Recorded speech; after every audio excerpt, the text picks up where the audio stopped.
Good morning. I'd like to call the hearings from Resource Recreation Development to order. I'll ask you all to stand. Representative Darby will lead us in the pledge.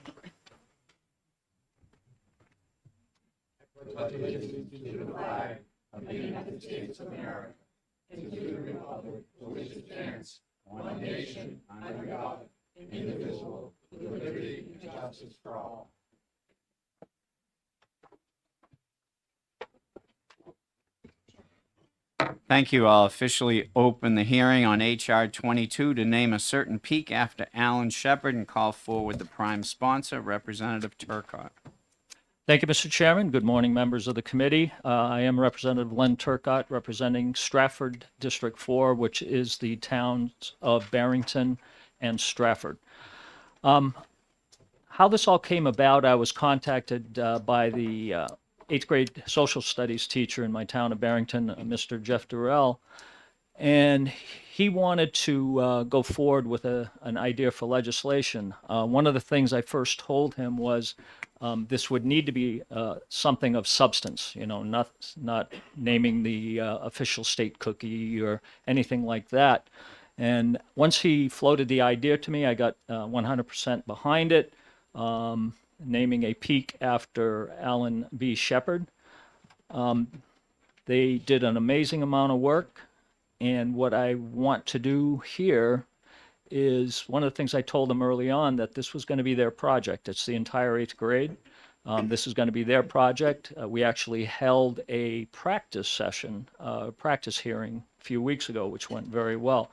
So with that, what I'm going to do is I've asked the two representatives of the 8th grade class to actually do the presentation of the bill, and I will let them introduce themselves. Thank you, Mr. Chairman and members of this committee. My name is Shelby Hilfiger. And my name is Danielle Bouchard. We represent the 8th grade student body of Barrington Middle School. We are here in support of H.R. 22. We appreciate the opportunity to address this committee about this important resolution before you. New Hampshire has a long and proud tradition of honoring our native sons and daughters who have distinguished themselves in our nation's history. The way we remember people who made a difference matters. From a student's perspective, some of our New Hampshire heroes seem distant. The purpose of honoring the men and women who are deserving of these honors is to keep them relevant and present. We understand that by memorializing anyone, it should be done with careful consideration. Overhyping and generalizing the process lessens the honor we seek to promote. The greatest risk and tragedy is for a truly deserving individual to fade into history. In the end, memorials are commitments we make to the future. By being selective and intentional, we preserve their story, protect their meaning, and ensure that when we choose to honor someone, the honor is both deserved and enduring. With this in mind, we, the 8th grade class of Barrington Middle School, present to the members of this committee our desire to see Alan Shepard memorialized by naming a mountain in his honor. This peak is located in Bethlehem and has a height of 3,814 feet, almost a 4,000-footer. It has a nickname of the Peak Above the Nubble. While we feel this nickname is cute, it does not hold as much power as it would if we named it after someone who left such a great legacy, such as Alan Shepard. Alan Shepard was born in East Derry on November 18, 1923. He attended local schools, including Pinkerton Academy. He excelled in mathematics and science and was fascinated by flight. Alan Shepard was accepted into the United States Naval Academy. He graduated in 1944 and was stationed on various surface ships until he was selected for flight training in 1947. He was awarded his pilot's wing that same year, but that was just the beginning. In 1950, his natural talent was recognized, and he was again selected for advanced test pilot training in Florida. The training included high-altitude flight and air-to-air refueling missions. In his flying career, Shepard test piloted several experimental aircraft and accumulated over 3,700 flying hours.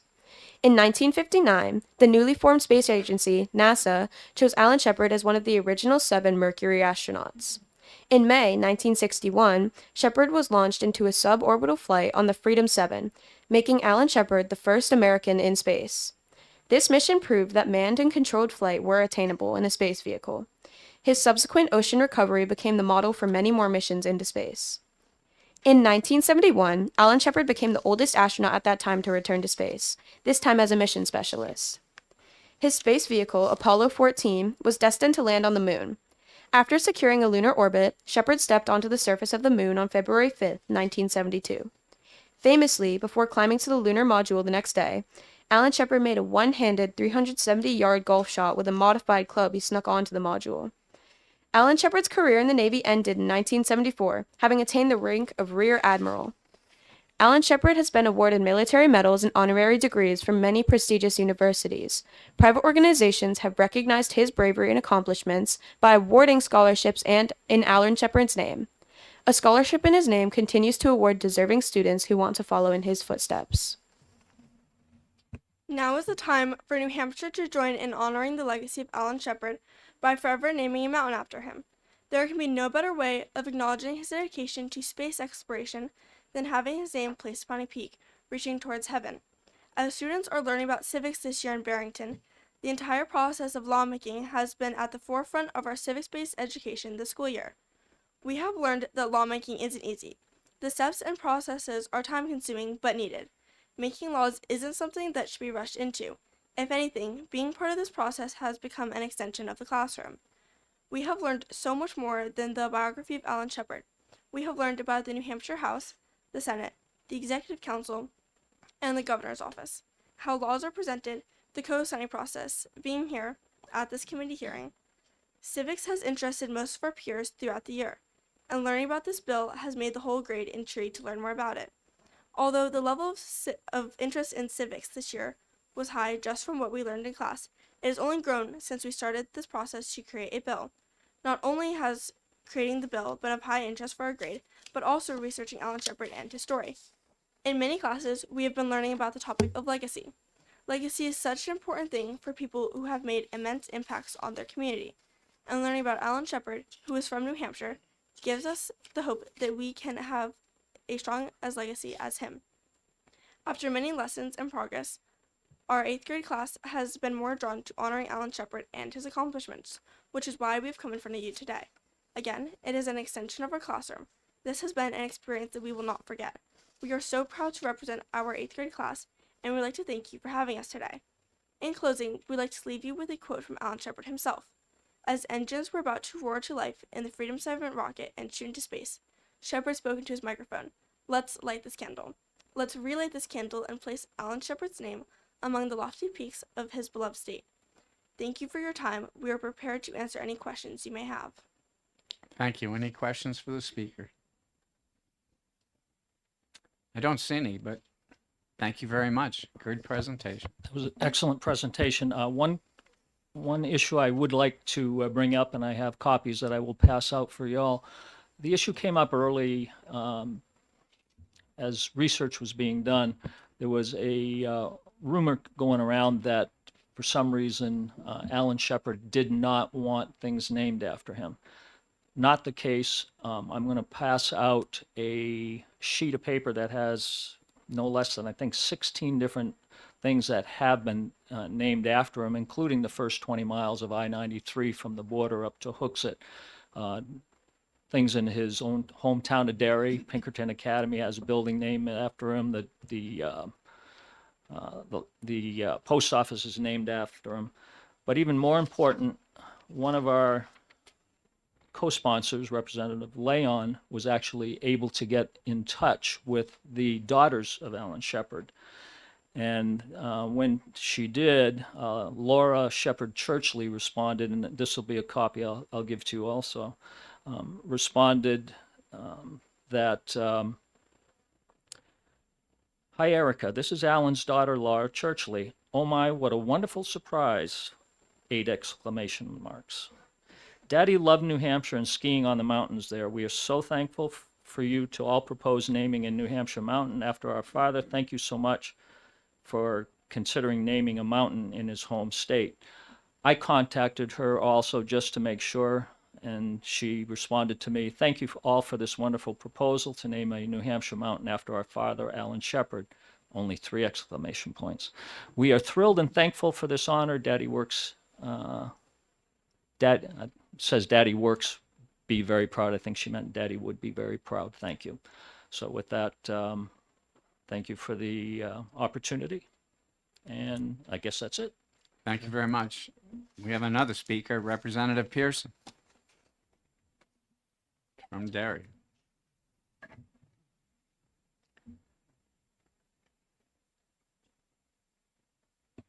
Thank you, Mr. Chair. For the record, Representative Steve Pearson, Rockingham 13, East Derry. I appreciate the fact that the presentation was fantastic. I sit on the board of Pinkerton Academy's Alumni Association. I'm actually, if you see the car with a license plate of Apollo 14, that is my vehicle, and I am a distant relative of Alan Shepard. I appreciate the fact that, and I'd like to see that letter from the family, because during Alan Shepard's life, he did not like things named after him. He made that abundantly clear. He objected vehemently to have 93 named after him behind the scenes. And that during his lifetime, he was very clear. Town historian, the Derry town historian, has a plethora of information, and I'm honestly surprised he's not here to talk about that, because Alan was not looking for the spotlight, and he made that abundantly clear. Now, in light of of the information that's been brought forward from his daughters, his two daughters, if they do not have an objection to this, then I will not have an objection to this. If those emails are what they are. But I can tell you for sure, in his lifetime, he did not like this. So I will not in any way contradict the accolades or the responses from his own daughters, that they certainly speak for him in his in his legacy. So that's the deal. So I suppose that I am, with that being the case, I'm no longer objecting to the bill. I'll just stay neutral on it, I guess. But I do want to convey that while he was alive, that was very much how things were. He did not like the accolades. So that's all I have. But thank you. I don't believe I'll there'd be certainly any take questions. Any questions for the representative? I don't see any. Thank you, Representative. Thank you, Mr. Chair. Mr. Turcott, you want to take the stand again? Just briefly, one point I forgot to mention. Forgot to mention in my testimony, as I found, the numerous things named after him, and that during my research, I did find one quote from him, and it didn't apply to having things named after him. And I'm not going to contradict Representative Pearson, but the one quote I found was he didn't want himself or his name used in a commercialized way. He was very adamant against that because I guess the other astronauts who were with him were actually doing that, actually making lots of money, commercializing, using their name and themselves. He was very opposed to that. Thank you. Thank you, Representative. Is there anyone else to speak on H.R. 22? Second time. Anyone else to speak on H.R. 22? I'll close the hearing on H.R. 22 and just make a comment for the record. Many of our heroes, while they're alive, really don't want to be recognized because they're humble. So it wouldn't surprise me that while Alan Shepard was alive, he said, please don't name anything after me.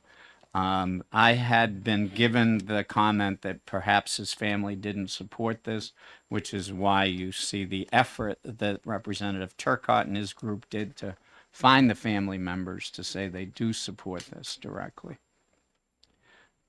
We have listed that we can take executive sessions on pending legislation anytime, so I think it would be appropriate to open an executive session on H.R. 22 and ask, does anybody have any motions to make?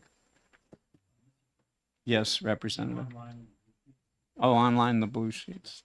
Online, there are 3 in favor, 0 opposed, 1 neutral. We'll check the blue sheets.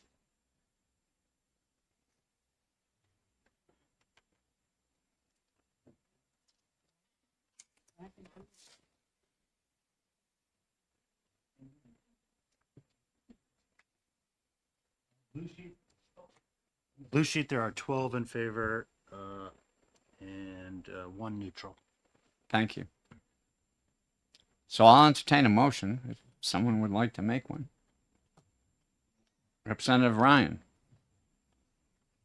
like to make a motion that we accept HR 22. And is it we I think it'd be OTP, OTP. even though it's resolution? OTP? Okay. I'd like to make a motion that we OTP HR 22, and that was an excellent presentation. Do we have a second? Second to Representative Dupont. Would the first and the second make any more comments? No. Second. Anyone else wish to speak on this? Seeing no hands, I'll ask the clerk to read the roll. Representative Dunn, Yes. Representative Gould. Yes. Representative Davis, Yes. Representative Donnelly, Yes. Representative Bridle, Yes. Representative Dupont. Yes. Clerk votes yes. Representative Tremblay, Yes. Representative Knapp. Representative Vale, Yes. Representative Baldwin, Yes. Representative Darby, Yes. Representative Ryan, Yes. Representative Bucco is absent. Representative Sergeant. Mr. Chairman, Yes. 15-0. 15-0, the resolution passes and it will go to the House. I can't tell you when, but Representative Turcott will watch the calendar and will let y'all know. And then you can watch that on live streaming. Thank you all for coming. We appreciate you being here. Thank the teachers. I think it's an excellent effort by the students. And maybe someday you'll be sitting up here too. We look forward to that. We can put it on consent. Consent? No objection? Consent? It'll go on Do you- consent. If do we you want- can. Do you want to put this on consent as opposed to allowing Representative Turcott to speak on the House I'll floor? ask Representative Turcott. Did you want to speak on the floor on this? I think we'd be okay with consent on this. We still have to go to the Senate and the governor, so. You got other people to talk to. So we'll put it on consent.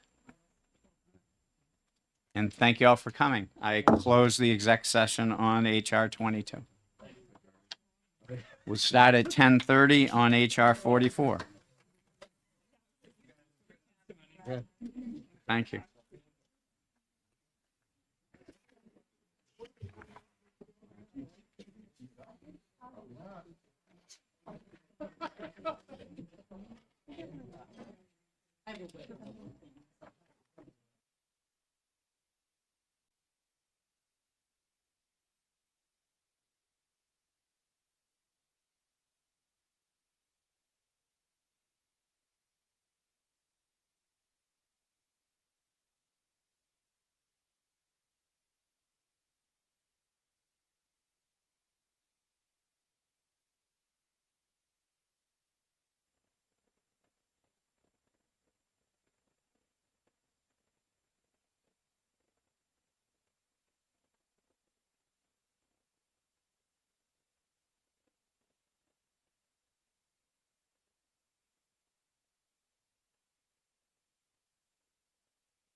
Representative Burrows, do you intend to speak on your bill? Okay, could you work out of a pink card?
Well, my phone says it's 10:30, so I'm going to call the hearing on HR 44 to order concerning the protection of public lands and call forward the prime sponsor, Representative Burrows, to introduce her bill.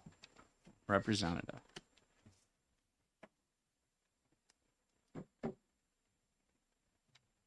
Mr. Chairman, and thanks to the committee for hearing my testimony.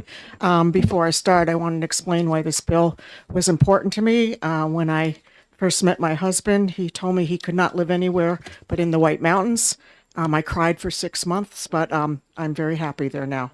So, I developed a love of the mountains and of hiking. I did all 48 4,000 footers, which is a shock even to me. So now I will get into my testimony. So House Resolution 44 is a simple and it's a carefully limited resolution. It does not create law. It does not regulate land use, and it does not bind any state or federal agency. It expresses the values of New Hampshire residents regarding public lands that are central to our economy, our identity, and our quality of life. New Hampshire's public lands, both state and federal, are defining features of who we are. This includes the White Mountain National Forest, the Franconia Notch, our rivers, trails, conserved forests, and conserved forests. All these lands support our outdoor recreation, tourism, clean water, wildlife habitat, and community resilience. These are places that belong to everyone. And we should note that New Hampshire ranks 8th in outdoor recreation tourism in the country. And these are some of the key reasons that people come to live and to play in New Hampshire. And people can come here regardless of their income or background, and it's a cornerstone of our four-season economy. This resolution recognizes a basic reality, which is that decisions made at the federal level have direct consequences here in New Hampshire. While this legislature does not manage federal lands, it is entirely appropriate for us to communicate the values and priorities of our constituents to Congress and federal officials whose actions affect our communities. And I'll just interject here that the group of stakeholders, we have talked with all four of our state delegation representatives who are supporting our actions. House Resolution 44 explicitly supports the stewardship of federal land management agencies, including the U.S. Forest Service, National Park Service, Fish and Wildlife Service, the Bureau of Land Management. It does not oppose forest management or sustainable timber harvesting. It does not interfere with fire mitigation, emergency access, or public safety projects, all of which are already allowed under existing federal policy. What this resolution does do are oppose our efforts to roll back long-standing protections for inventoried roadless areas that play a unique role in protecting clean water, wildlife habitat, recreational opportunities, and the natural characters that draw people and investment to New Hampshire. At its core, this is simply a statement of shared values. Granite Staters care deeply about keeping public lands in public hands and about ensuring that decisions affecting those lands reflect the long-term interests of our state. For those reasons, I respectfully ask the committee to recommend House Resolution 44 as ought to pass. Thank you. I'm happy to take any questions. Any questions? Representative Darby. Thank you, Mr. Chair. Thank you, Representative Burrows, for taking my question. I just wanted to confirm the statement that you made that this is not, opposed to logging, including logging in the White Mountain National Forest, because the last finding, not the resolution, but it says that it does talk about logging threatening New Hampshire's treasured landscapes, but is that limited to the context of the open roads? Yes. The roadless rule? Yes, it does. And I just will say that I know that there may be some concern referring specifically to the roadless rule in the bill. I understand that and would be comfortable if the committee wanted to remove that reference. Okay, thank you. Any other questions? Representative Dunn. Thank you for taking my question. I just have a quick follow-up on Representative Darby's question. On line 27 on the first page through 29, would you just explain, just further explain, is that what you're asking to take out? Mine isn't numbered, so maybe you could, what it says opposes efforts, is that how it starts? It says whereas misguided. Okay, got attempts- it. Well, I think there are two places where it's in there. It's on that line and then down in number 3 below the second line. Oh, thank you. Somebody handed this to me. Yeah, it's on line to oppose.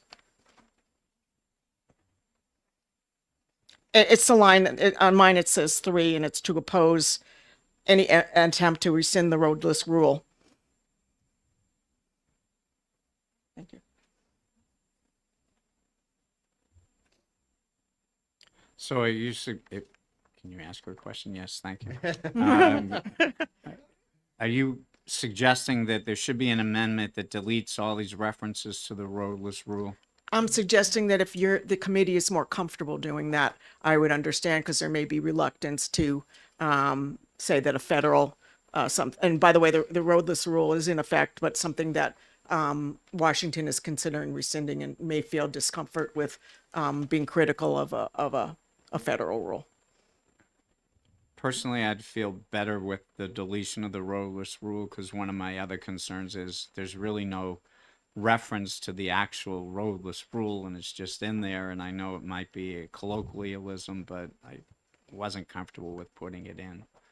So maybe we get somebody on the committee to work with you to. Okay, yeah, do an I'd be amendment. totally comfortable with that. Okay. Any other questions for the representative? Seeing none, thank you. Oh, Representative Vale. Thank you, Mr. Chair, and thank you, Representative Burrows, for taking my question. So I'm aware of a recent commission that met to have a sustainability study reviewed. I was not able to make it to that meeting. I can't even say when it was, but sometime this past fall.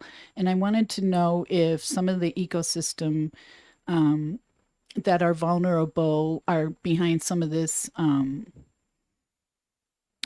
urge to make the resolution to keep the lands public as right now. And just, may I give a statement just to say that I know at Cannon Mountain, they have been fighting to keep the resort state-owned and publicly available in every way, and all of the state property that is there on that mountain. But specifically, I'm thinking about Mount Washington with all of the state party that's at the peak there as well. Yeah, I think that, thank you for the question. I think there are a number of groups who are concerned about this, and I think, I could be wrong, I think it started in the Sandwich Mountain Range because there was, I think there was some activity there and people were very concerned about that being disrupted. So they became active, and there are a number of stakeholders, and I hope you don't ask me to name them all, who are really, including the Sierra Club, are watching this and are interested in seeing this passed. Done. Any other questions for the representative? Seeing none, thank you. Thank you so much. Our next speaker, Kenneth Solian. Probably spelled it or said it wrong. Ken. Representing himself. Good morning, Chairman and members of the committee.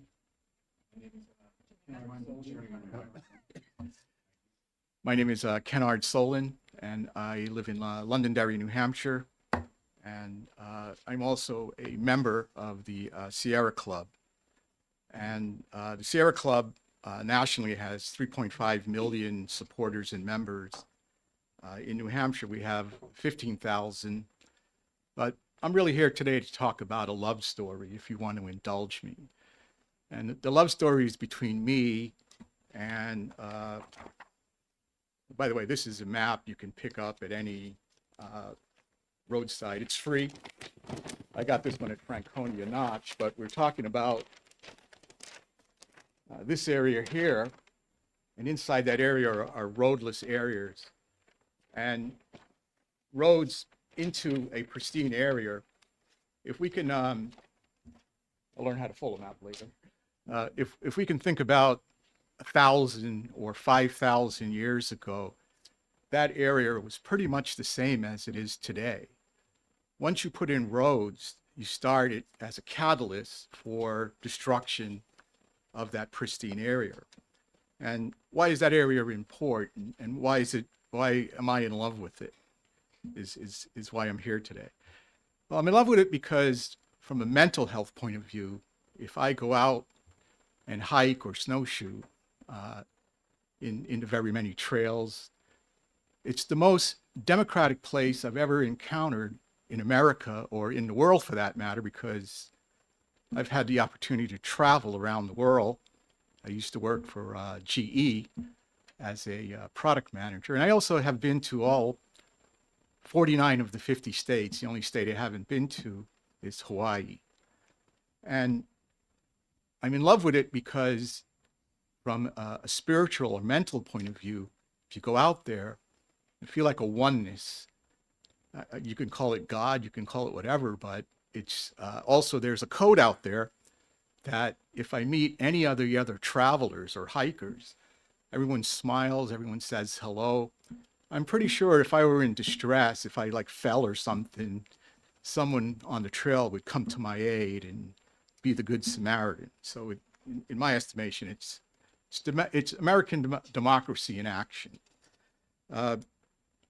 Well, why is this area important to remain roadless? Why should we keep it as pristine wilderness? Well, one of the primary reasons is that it's our water catchment and watershed. And a healthy watershed ensures clean water for both domestic, agricultural, and industrial uses, as well as our drinking water. And we probably all know of the debacle we've had with contamination of water through PFAS, through industrial contamination.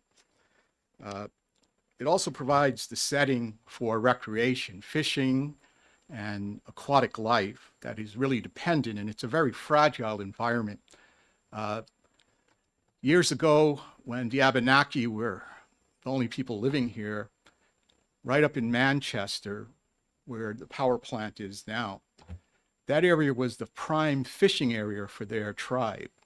The fish were so plentiful that all they did was to dam the river in sort of a V shape. And then they took baskets, and the fish were so plentiful that they could just scoop up fish. And that society was highly dependent on fish. They weren't the Plains Indians, they were the Abenaki Indians, and preserving fish was a big part of their culture. By having pristine water, it also saves the downstream costs of filtration. The cleaner the water you put into a treatment plant, the less cost you have. So if you start developing that area, expect your water treatment costs to go up. Forests also provide the absorption of CO2, the greenhouse gas. 1 acre of forest absorbs 8 tons per year of carbon dioxide. So you can think of our pristine forests as being the lungs of the planet. And we have a pretty good lung right here in New Hampshire. Again, protecting biological strongholds for many of the species we have here. Another thing that I encountered is right along the Merrimack River, there's a hiking trail. I won't disclose where it is, but it's also an eagle's nest. It's closed into winter because it's so fragile, they don't let hikers in there. I'm also a photographer, and I always try to get a picture of an eagle, but it's too fleeting. It's too fleeting of a moment. By the time I get my camera out, the eagle's already gone. And I always thought that that was a great thing because, you know, the eagle is the symbol of America after all. So without that protection, those eagles would be at risk, and those eagles were almost decimated. The population has come back in New Hampshire. So it's also about conservation of biodiversity. It's also about providing opportunities for outdoor recreation. Much of our economy depends on that. The skiing industry, the mountain biking, whitewater rafting, you name it. I personally love to go snowshoeing this time of year. And we have to remember that the White Mountains and this area was also sacred sites for Native Americans. So they have certain spiritual and religious practices that are associated with those lands. And another area that has come under controversy with this issue of the roadless areas, or not putting roads, are fires. And the Department of Agriculture has commissioned studies, and it shows that there really isn't a greater incident of fires when you put in roads, but what does happen is you get more ignition. That is, when you put in a road within 50 to 100 meters of the road, you're getting 4 to 10 times the number of incidences of fire.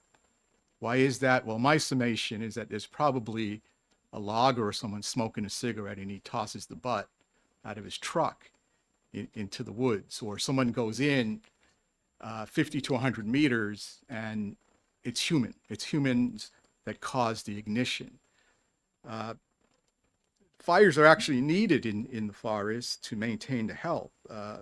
The undergrowth that's dry, if you have healthy forests, you have moist forests.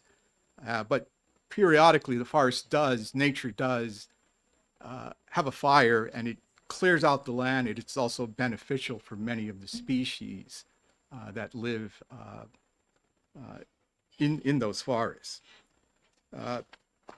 So the overall message that I'd like to put out is that you are the stewards of the land. You're the elected officials that we give the awesome responsibility of maintaining that land.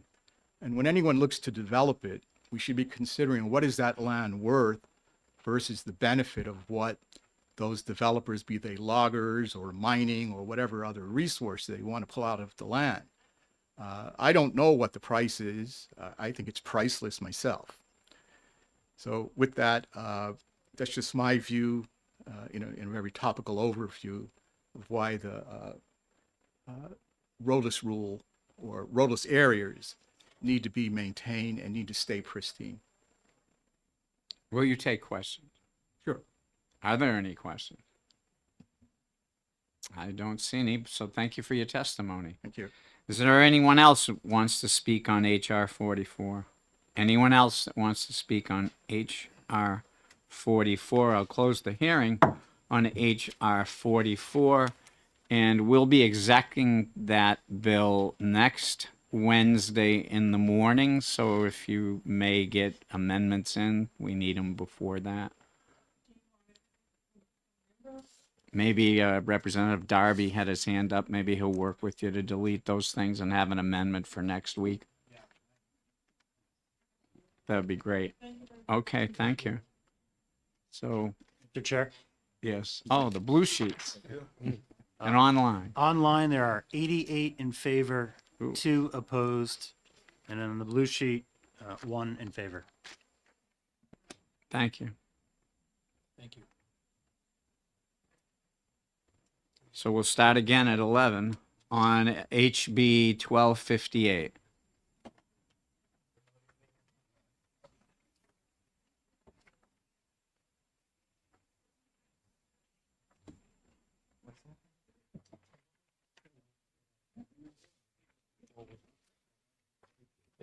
Yeah, I mean, I just.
Turn on my mic. It's 11 o'clock. I'm opening the hearing on HB 1258 relative to per and polyfluoral, can't say it, substances, PFAS, and public health data.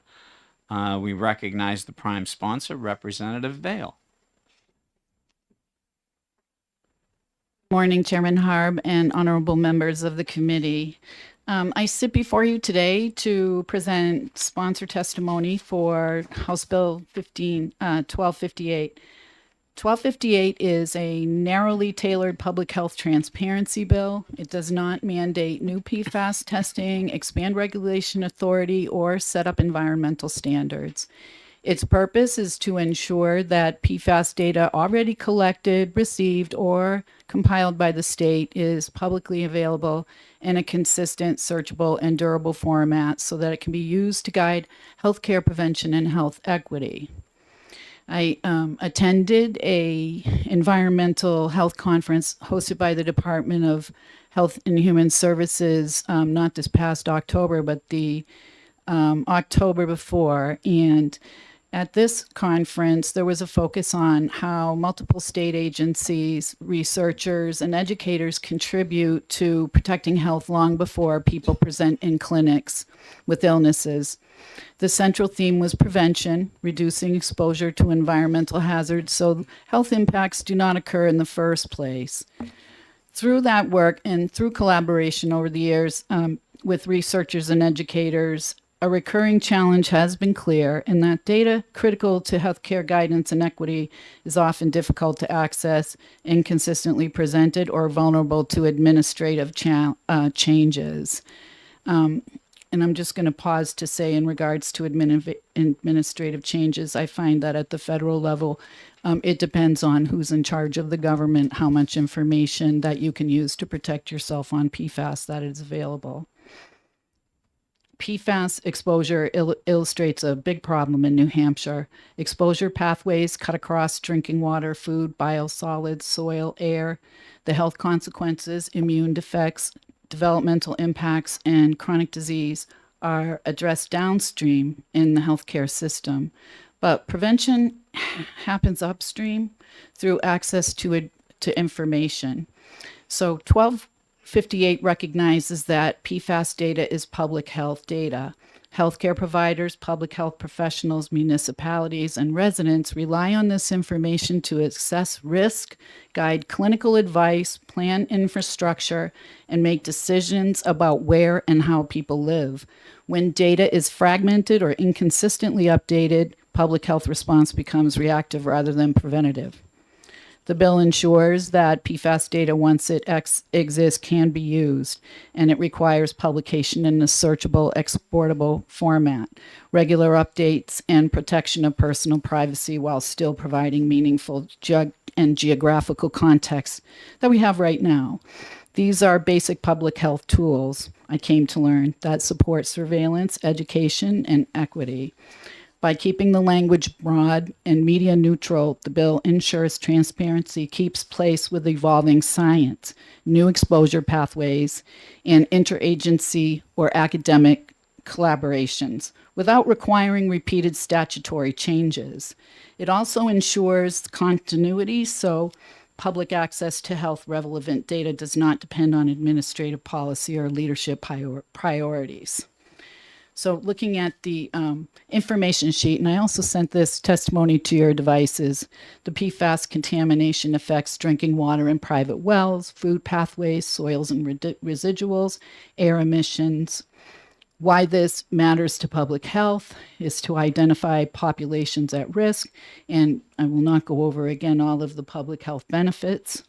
Other potential users of PFAS data, municipal planners, regional planning commissions, public works departments, emergency management officials, water and wastewater utilities, education and research, agriculture and food systems, property infrastructure and finance, community and nonprofit organizations. You know, and I'm also looking at some of this information. I've had bills over time. One of them was about extending a statute of limitations for holding whoever the entity is accountable when someone has a demonstrated injury that they're going to try to seek remedy for in court. And so I look at all the different ways this information is used now, and I look at the way technology is really booming and the resources that are available. And I think it was appropriate that there's no fiscal note here. I did not work with DES on this bill because it's a policy issue and not a regulatory issue or something where we're going to change MCLs. Full disclosure, I intended this to go before the Health and Human Services Committee, where many of the bills that I've worked on have been debated and discussed at length. So thank you for indulging my lengthy testimony. I appreciate your attention, and I'll take any questions that you may have. Questions for the representative? Representative Donnelly. Thank you, Representative Vale, for taking my question. Thank you, Chair.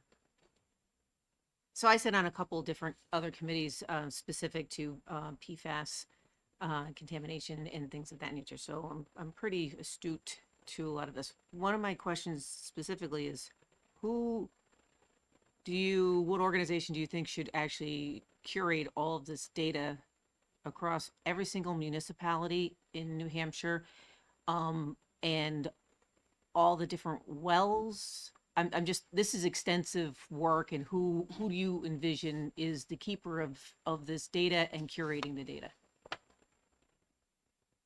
This would be the Department of Environmental Services.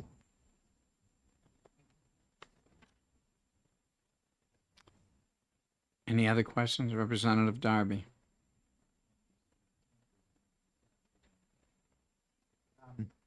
Just first, I just want to clarify. The bill says all testing conducted, received, or compiled by the department. So I don't, unless I misunderstood, this bill isn't asking DES to collect information from municipalities or other private organizations. It's trying to basically publish the information that DES already has. Is that correct? Thank you for the question. Yes, it is really strictly limited to the information that they already have. And to follow up with the question previously, the portal on the DES website for PFAS and for well testing, you can upload your own results. So perhaps people are uploading their own results, but they're not made publicly available, or maybe they're not made publicly available in a timely manner that the information would still be current. Does that help at all?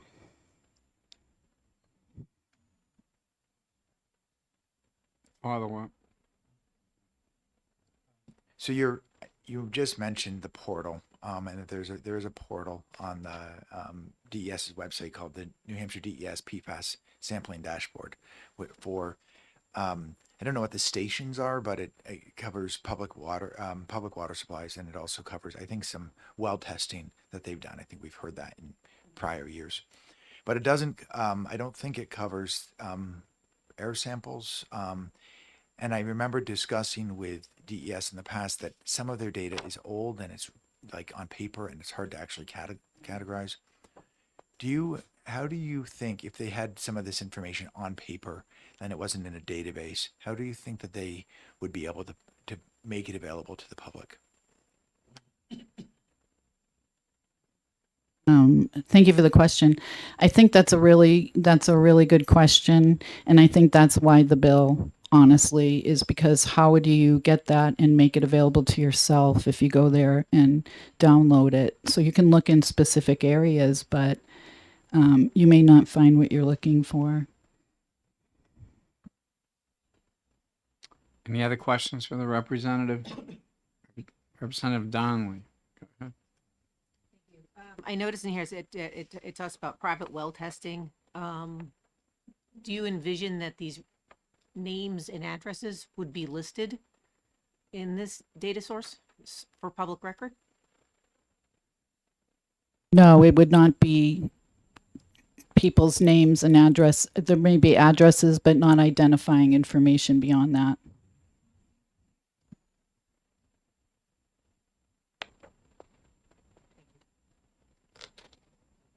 Anyone else?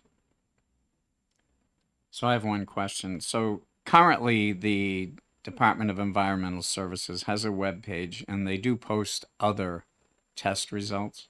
You just want them to post the PFAS that they have, correct?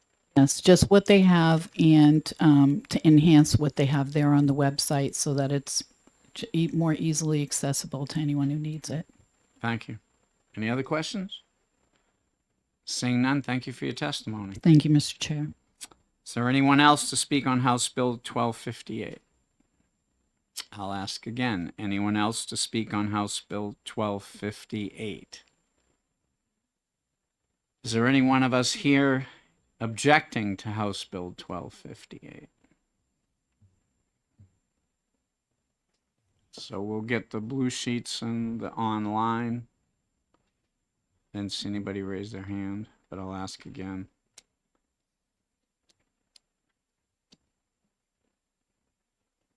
Line 84 support, 0 opposed, 0 neutral. And then on the sign up sheet, 1 in favor. Thank you. So I'll ask one more time. Is there anybody against this bill? You're against this bill. Yeah, I need more information. He has been. Well, with Representative Donnelly telling me she's against the bill, then I'll not exec it this moment, but we will exec it next week.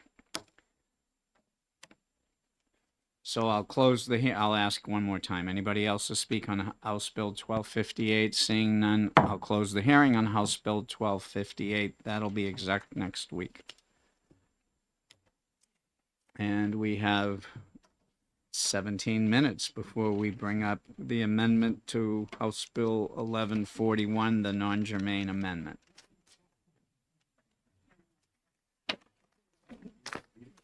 Did you see this email too? It came yesterday, like in the afternoon. I guess they want us to fill this out now. It's a little confusing. He came to talk to me. Okay.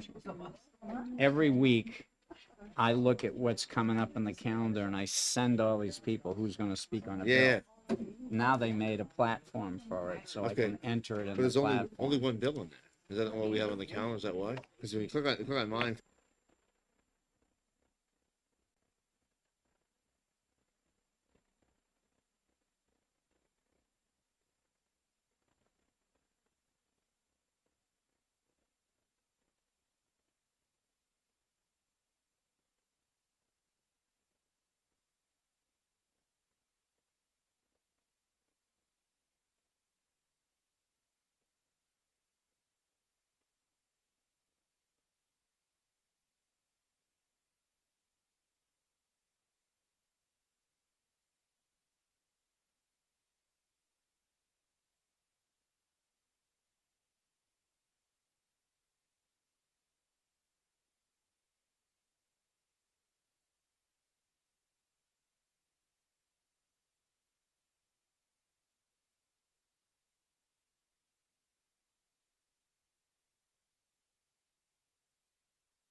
Morning again. I'm opening the hearing on the non-germane amendment to 1141.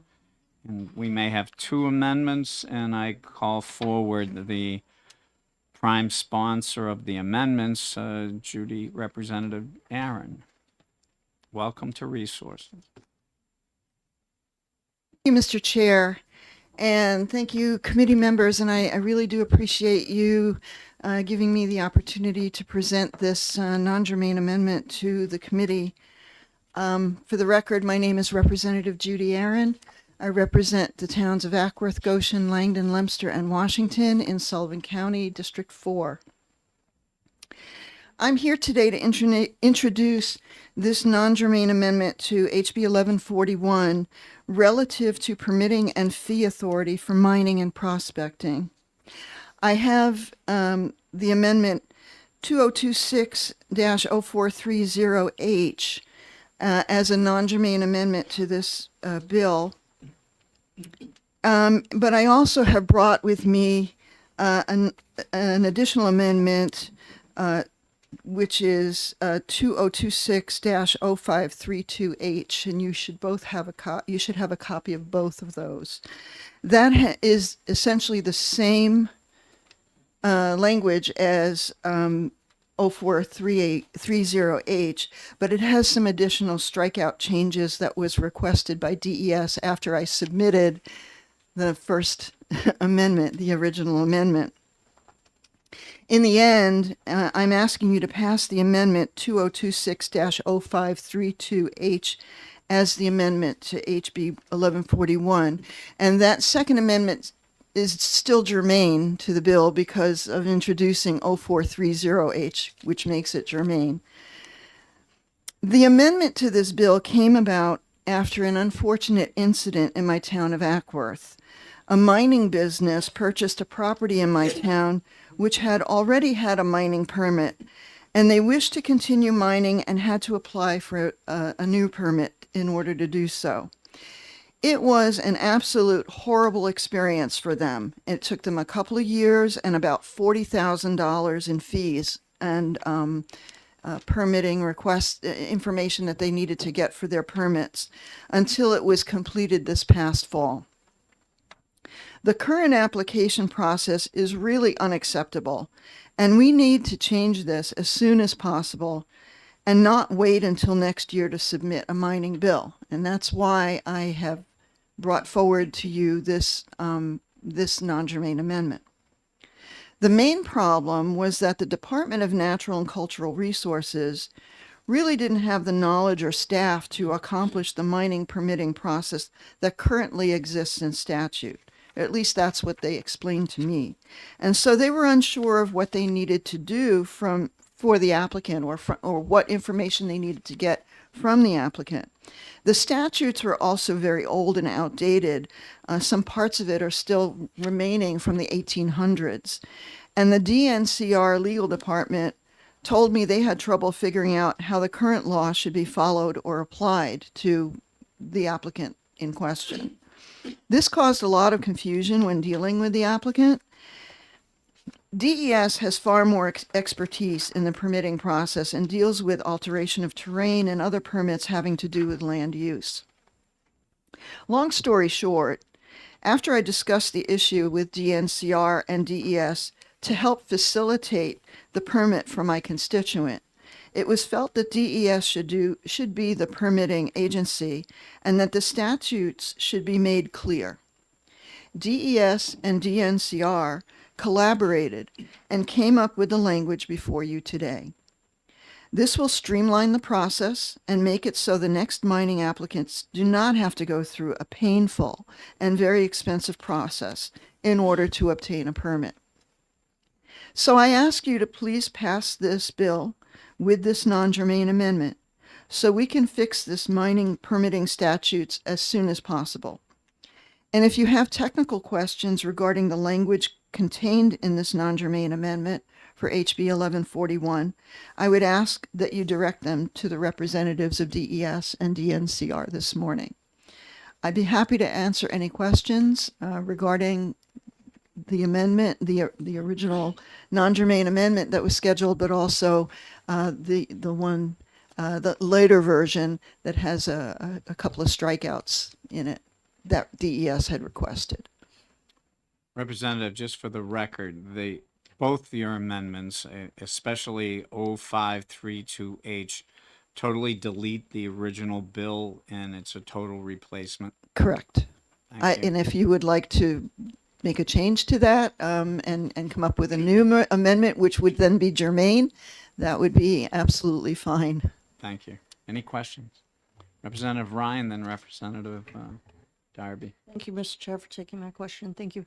Are there any pending mining permit requests right now in the works? I don't really know about that. That's something that DNCR and DES would be able to answer for you. But all I know is that the mining permit in question that brought this about was finalized, and my constituent is now able to do the work that they needed to do with the proper permits in place.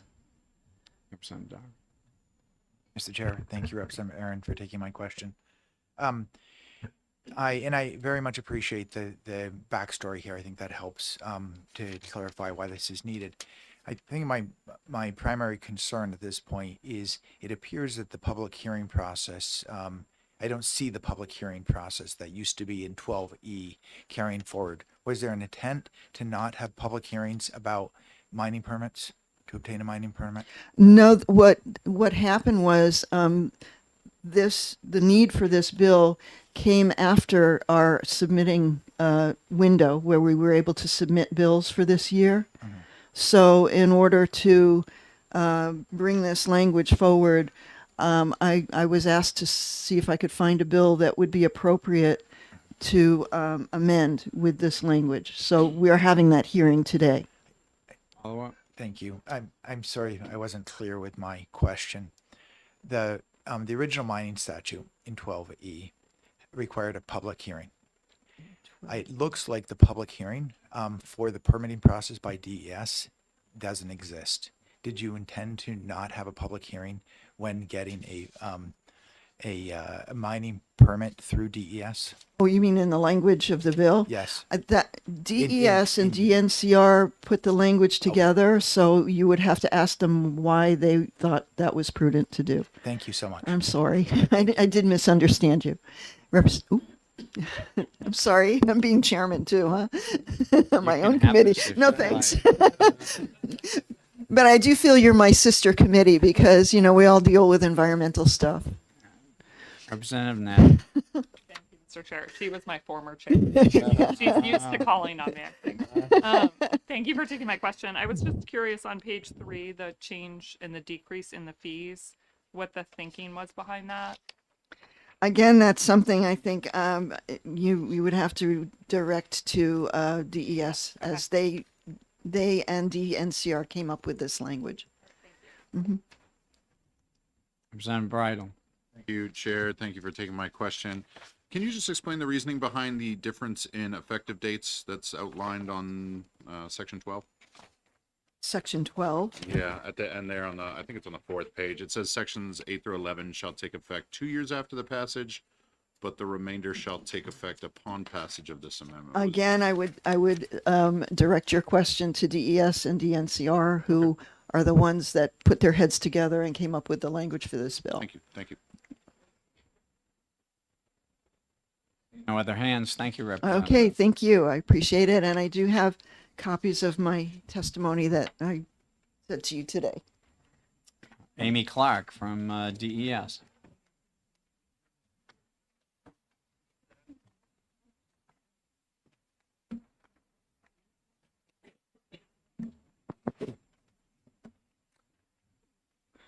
Good Good morning, right? Okay. Good morning. Good morning, everyone. My name is Amy Clark, and I'm the Bureau Administrator for the Alteration of Terrain Bureau at the Department of Environmental Services.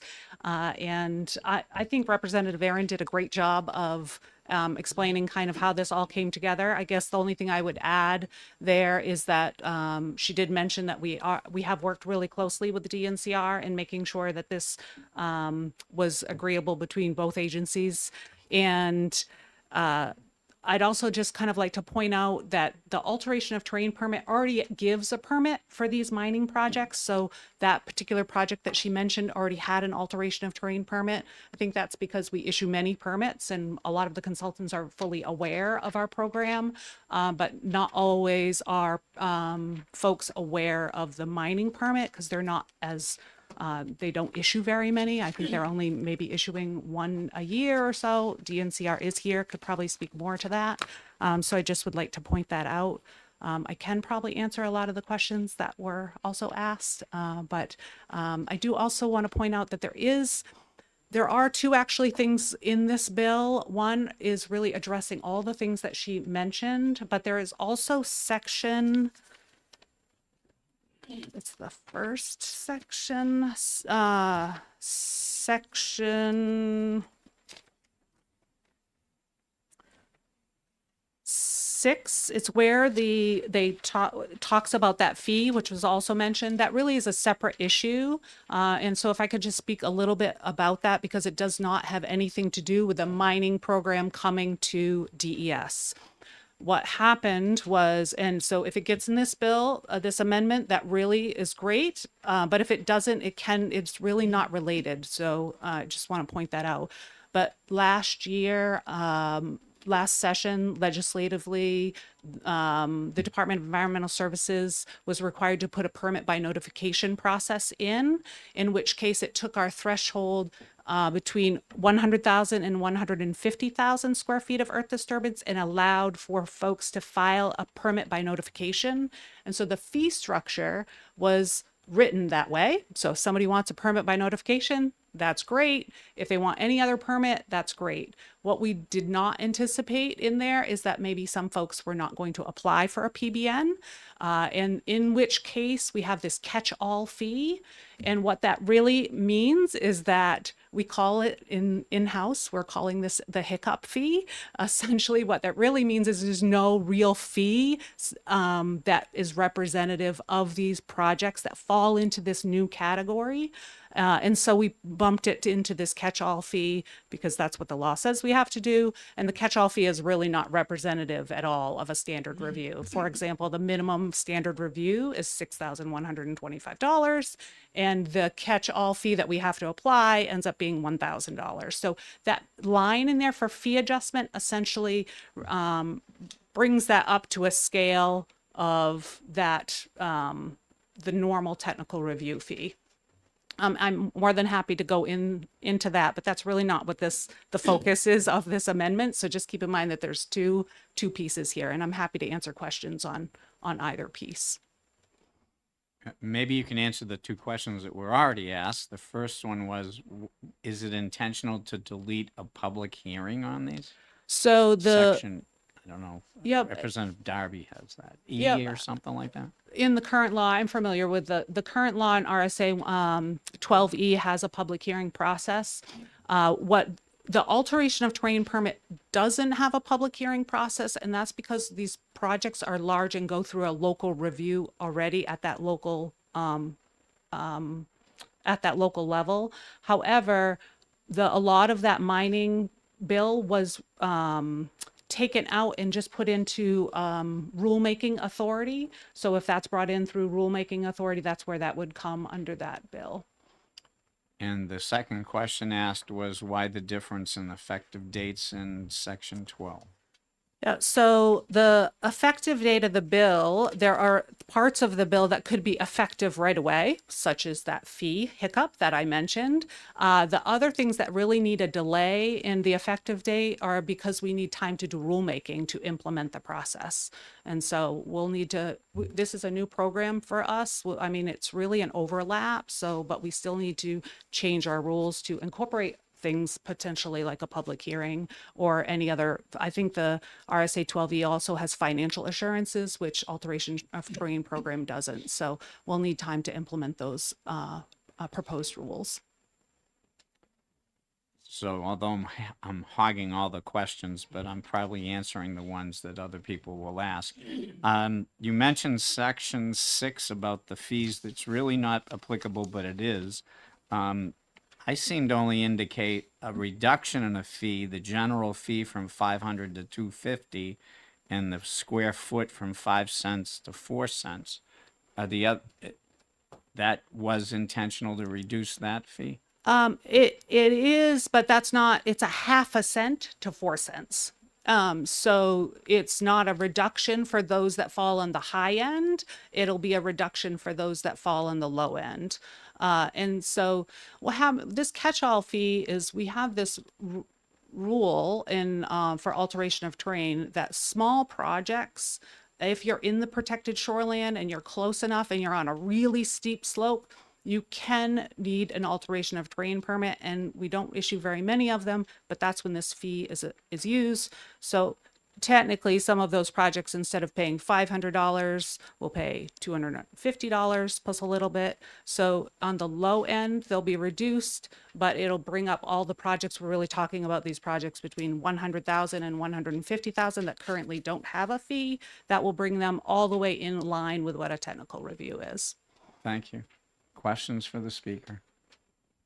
Representative Darby. Thank you, Mr. Chair. Thank you for taking my question. Can you point out, or maybe it's in existing statute, where the rulemaking authority is that would permit you to, include the public hearing? I know, I'm pretty sure it's here, but I also have our attorney Richard Head behind me, who is really good at finding things as well. So feel free to come on up if you know right where it is. Turn in a pink slip in it. I was going to mention that, so thank you. Appreciate that. I'm Richard Head. I'm working. Need to speak into the mic. Thank you. Richard Head. I work in the legal unit with the Department of Environmental Services. I'm hoping Amy gets a different question and I can answer that one with a little bit of delay. I apologize. Of a different question. Yes. Thank you, Mr. Chair. I'm curious.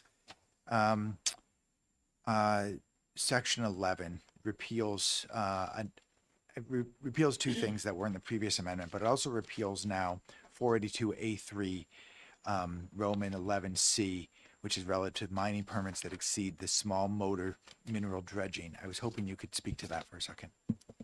Sure, that was intentional. There really is not a case where all of those projects would still need a wetlands permit, but that it's just not anything that we have seen as a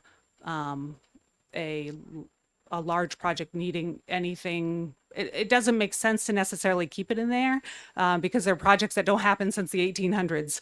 And so, and even if it did happen, it would still need a wetlands permit.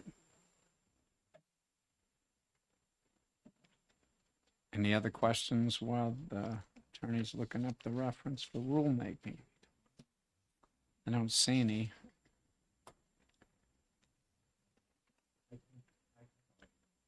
Offline, you could do that. Okay, well, thank you. Yeah, you could check with Yeah, Representative Darby offline. Definitely get back to you. Thank you. Okay. Thank you for your testimony. Thank you very much. Does anyone else want to speak? DNCR, anybody want to speak from them? Not?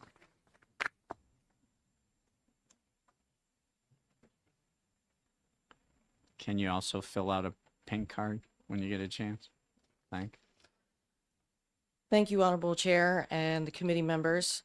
I'm Carrie Yankas. I'm the administrator of the Land Management Bureau with the Department of Natural and Cultural Resources located in Forest and Lands. I wanted to let you know that the agency is in support of this HB 1141 amendment. I have in front of me a letter that will indeed support this. This comes from the director, Patrick Hackley. He is the state forester that I report to at the Department of Natural and Cultural Resources.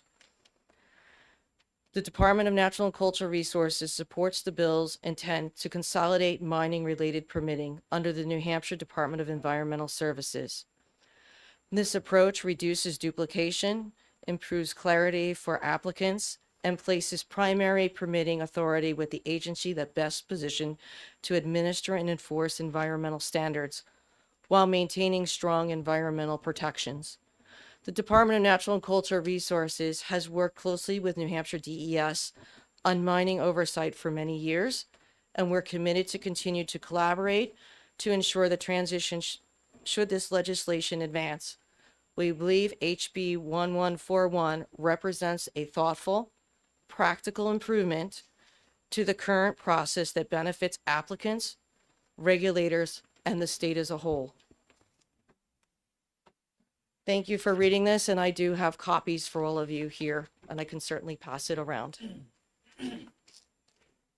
Does this letter refer to which amendment specifically?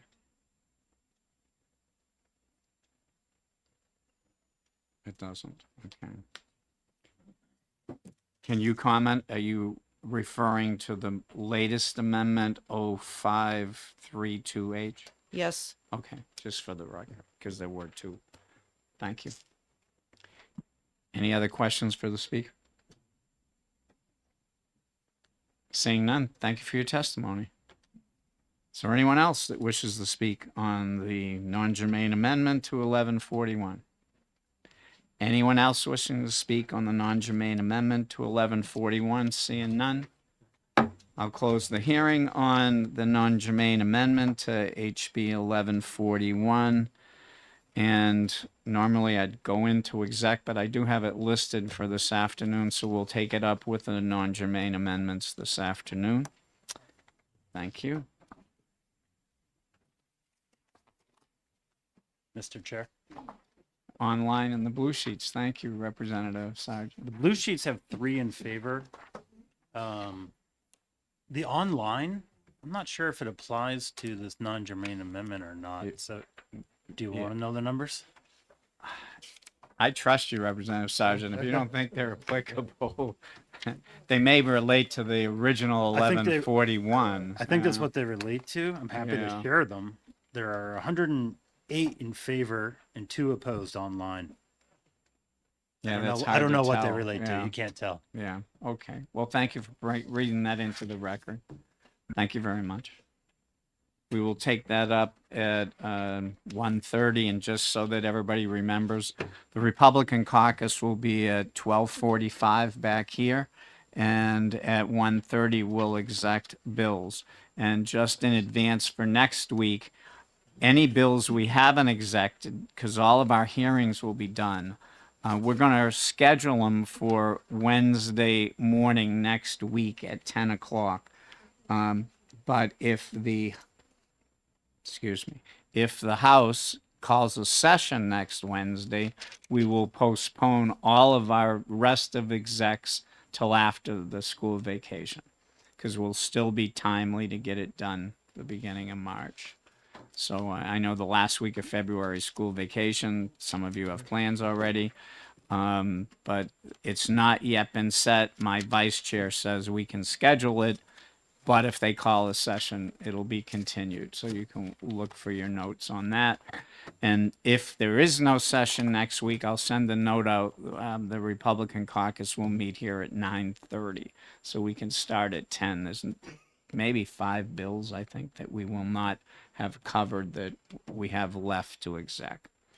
So next, I'm going to open the exec hearing, because if you remember, we already had a hearing on this bill, HB 113, relative to OHRV operation on certain highways within the town of Windsor. And I'm going to recognize Representative Darby. I believe you was an amendment. Oh, it's your amendment. Okay. So we'll go to Representative Nab. On 113, you have an amendment. I have to motion OTP first, correct? Correct. Thank you. I motion OTP on House Bill 113. And we have a second. Representative Darby seconds that. And you have another motion. I would like to introduce Amendment 2026-0541H. Believe you should all have a Or- copy. They were passed out, I think. And we have a second on the motion to amend. Representative Darby. Representative Nab, would you like to speak on your motion? Sure. You may remember when we talked about this bill last fall, there were some concerns about notifying abutters, about having a public meeting, and also about the town being able to close the road back up if they decided that was the direction the town wanted to go without having to come back to the legislature to do so. So I have worked with the prime sponsor on this amendment, and also DOT and DNCR have been consulted and support this, so I hope you will move to adopt it. Thank you. Representative Darby, you wish to speak on the second? No, thank you. Okay. Does anyone else wish to speak on this amendment? Seeing none, so I'll ask the clerk to read the roll on the amendment. 0541H.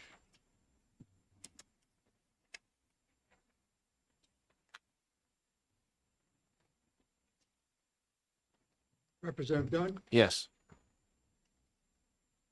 Representative Gould.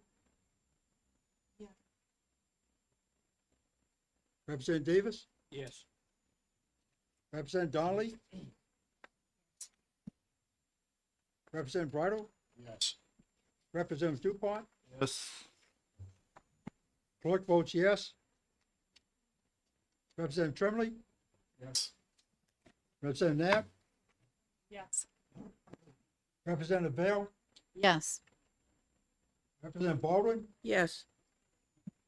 Representative Darby, Representative Ryan, Yes. Representative Bucos absent, Representative Sergeant, Yes. and Mr. Chairman, Yes. 15-0. 15-0.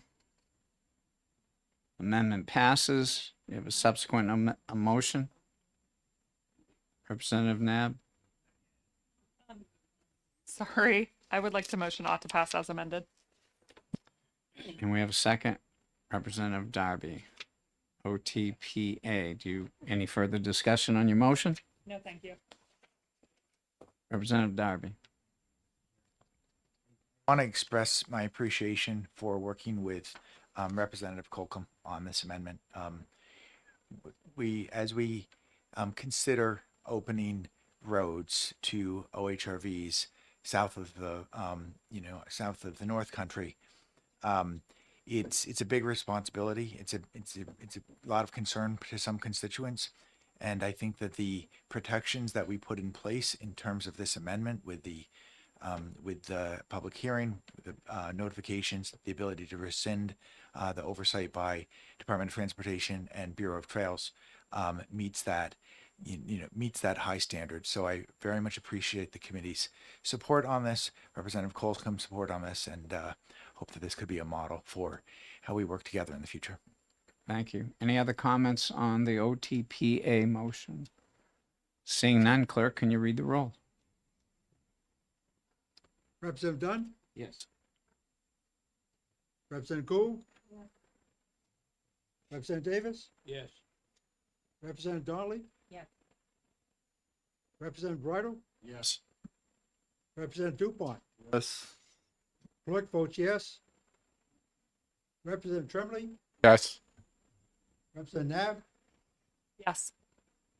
Representative Vale, Yes. Representative Baldwin, Yes.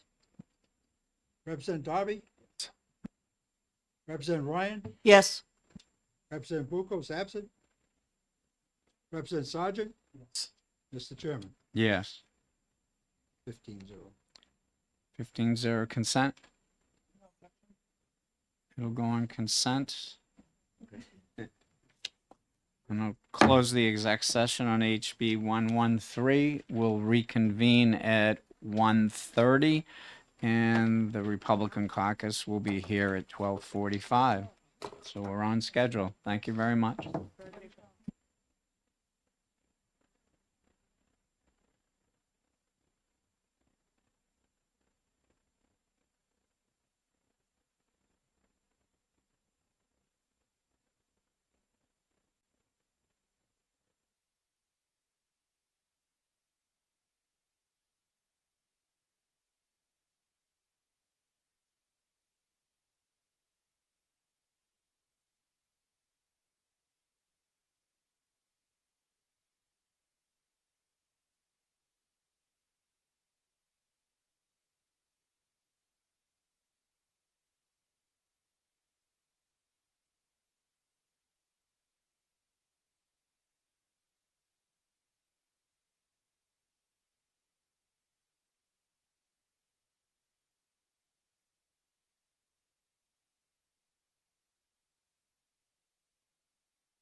Good afternoon. I was just given an update. There will be no House session next Wednesday, so that's good for us. So we'll be here next Wednesday, 10 o'clock for the remaining bills, and hopefully after today, I think we're down to 3 bills to exec. And you'll get notice of that, but that'll be next Wednesday. And that, when the reports are all in, will be done until the crossover for our bills and then just the House session. So that's good to know. 'Cause we were wondering who wanted to come in on vacation week to come and have a hearing. Everybody raised their hands. No? Okay. So we did have some people. So welcome to Resources exec session.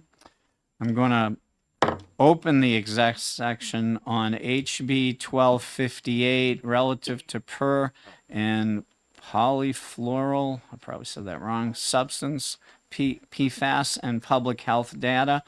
I'm opening it, but then I'm going to recess it until next Wednesday because we're waiting for some more information on that. So HB 1258 will be heard next Wednesday at 10 o'clock, along with the remaining bills that will be posted in the calendar. So now we'll go back. I open the exec session on HB 1019 relative to the composition of State Water Well Board. I understand Representative Darby, you have a motion. Thank you, Mr. Chair. Yes, I'd like to make a motion ought to pass on House Bill 1019. And we have a second. Second. Seconded by Representative Nab. Do you have a subsequent motion, Representative Darby? Yes, thank you, Mr. Chair. I'd like to introduce Amendment 2026-0547H. Can you say that again? 2026-0547H. Everybody should have that. And I believe you also received a copy last week in your email. We have a second on the amendment, seconded Second. by Representative Nab. Do you wish to speak on the amendment, Representative Darby? Thank you, Mr. Chair. Yes, I would. This amendment does two things. It is a replace all amendment.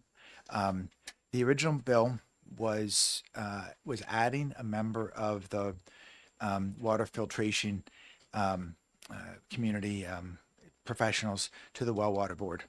Unfortunately, the Well Water Board is responsible for licensing well drillers and pump installers. And without other statute changes, that professional, the filtration professional, wouldn't have much oversight into licensing, the license requirements for pump drillers and pump installers. However, during testimony from DES, we heard that they suggested a separate change that they would appreciate in this statute, which is removing the state geologist from the Well Water Board. So this amendment is a replace all amendment where it does not include the filtration specialist, but it also strikes the state geologist from the Well Water Board. Lastly, it changes the effective date to take effect upon passage so that the state geologist can have maybe a few more hours of their time.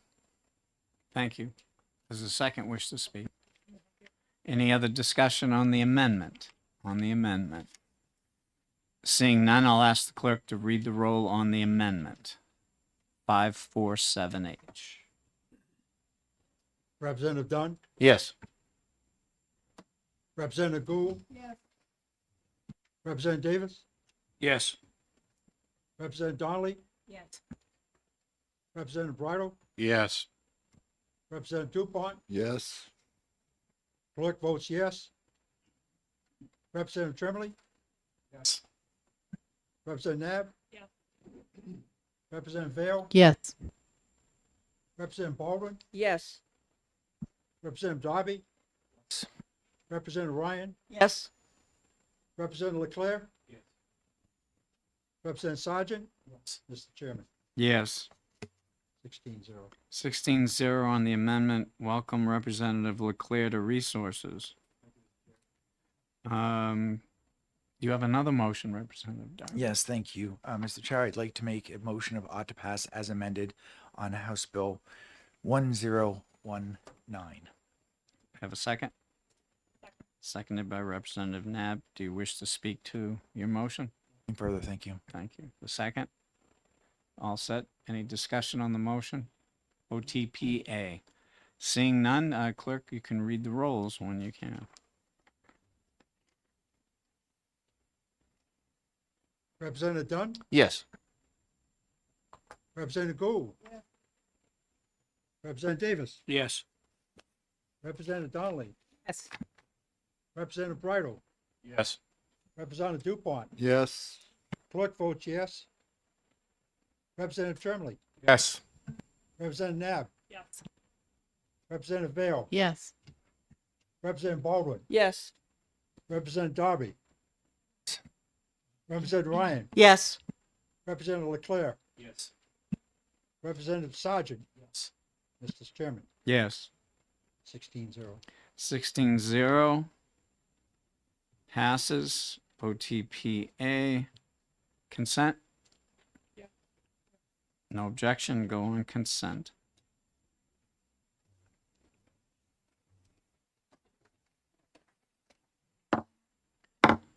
I close the exec session on HB 1019. I open the exec session on HB 1020, proclaiming Lake Winnipesaukee the official state lake of New Hampshire. I'll recognize Representative Donnelly for a motion. Thank you, Mr. Chair. I'd like to make a motion of ITL. Motion IDL, do I have a second? Second. Seconded by Representative Sargent. Do you wish to speak to your motion? I saw that was an incredible opportunity with the fourth graders that came in from Hampton and was so moved by them coming forward to say, look, we really love this particular lake. We think it's great. And I was thinking later about this and I was like, well, I live on Canopy Lake. And I said, why wouldn't we have this opportunity to have more of our fourth graders across the state to get involved in understanding our lakes and get involved? So I did reach out to New Hampshire Lakes. And they have offered to say, yes, they would, provide an opportunity for a competition, similar to what we did with the competition for the voting stickers. And I think this would be an excellent educational opportunity for our fourth graders across the entire state, and let all the kids come out and say why they think their lakes out of 1,000 lakes would be a reason for their lakes to be considered the official lake of New Hampshire. And I'm just hoping that everyone that came here knows that it's not that it was anything that they did. I think they did an outstanding job with a presentation. They were incredibly persuasive, so persuasive. I looked at it as an opportunity for other kids to get involved and really brag about their lakes and their local community and get involved in understanding how important lakes are to our community. I think they're really important across New Hampshire, and I think this would be a great opportunity for them to get more involved as a state. Thank you. Does the second wish to speak? He says no. Anyone else wish to speak? Representative Darby. Mr. Chair. I'm worried about killing this bill outright with an expedient to legislate.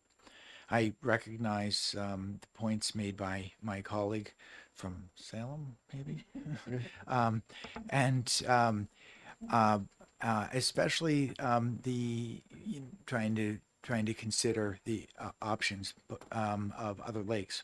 But what we heard during testimony was that recognizing the lakes, especially our most central, largest lake, is an opportunity to shine the light on our beautiful lakes, our natural resources. Also, potentially to recognize as an opportunity to promote, cyanobacteria mitigation and efforts. So, rather than ITLing the bill, I would recommend that we send this to interim study so we can discuss it and figure out if separate legislation would be more appropriate for the next term, That is the point of interim study, is to potentially recommend new legislation. So I will personally be voting against the ITL in hope that we can make a subsequent motion. Thank you. Thank you, Representative. Does anyone else wish to speak on this? Representative Vale. Just want to support what Representative Darby shared as well, and I think interim study is a better motion. Anyone else? I'll just say a few words. As you may recall, I am one of the few towns, actually two, in the entire state that has no standing body of water.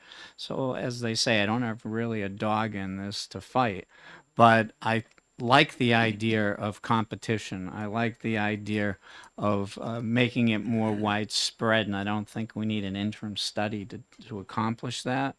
And this would get all of our 1,000+ lakes involved and make it more open, have a public event. I did listen very closely to the students, and they were very straightforward and honest that they didn't notify any other people. They just had a good idea and wanted to bring it forward. So I think this gives the opportunity of all fourth graders to be involved in something that I think would hopefully then, once the contest is over, we move from that to a piece of legislation. So I'm going to support the ITL with the understanding that the Lakes Group will conduct the contest, and I think I'm looking forward to the contest.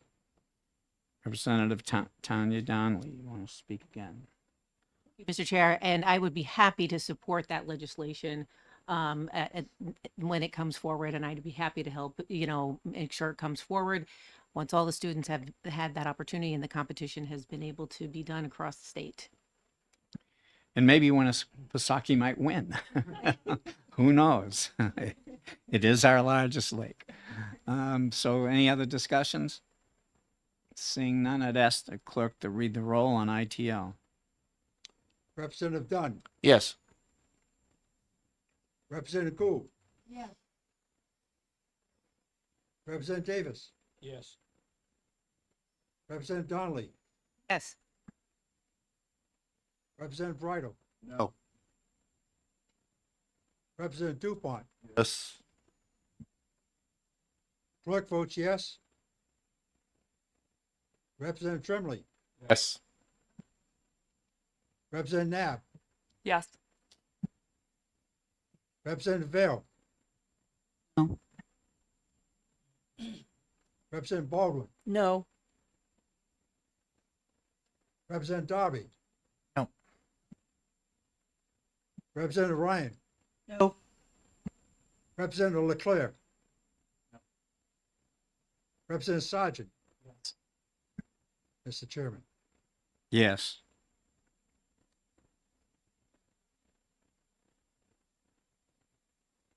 Nine six.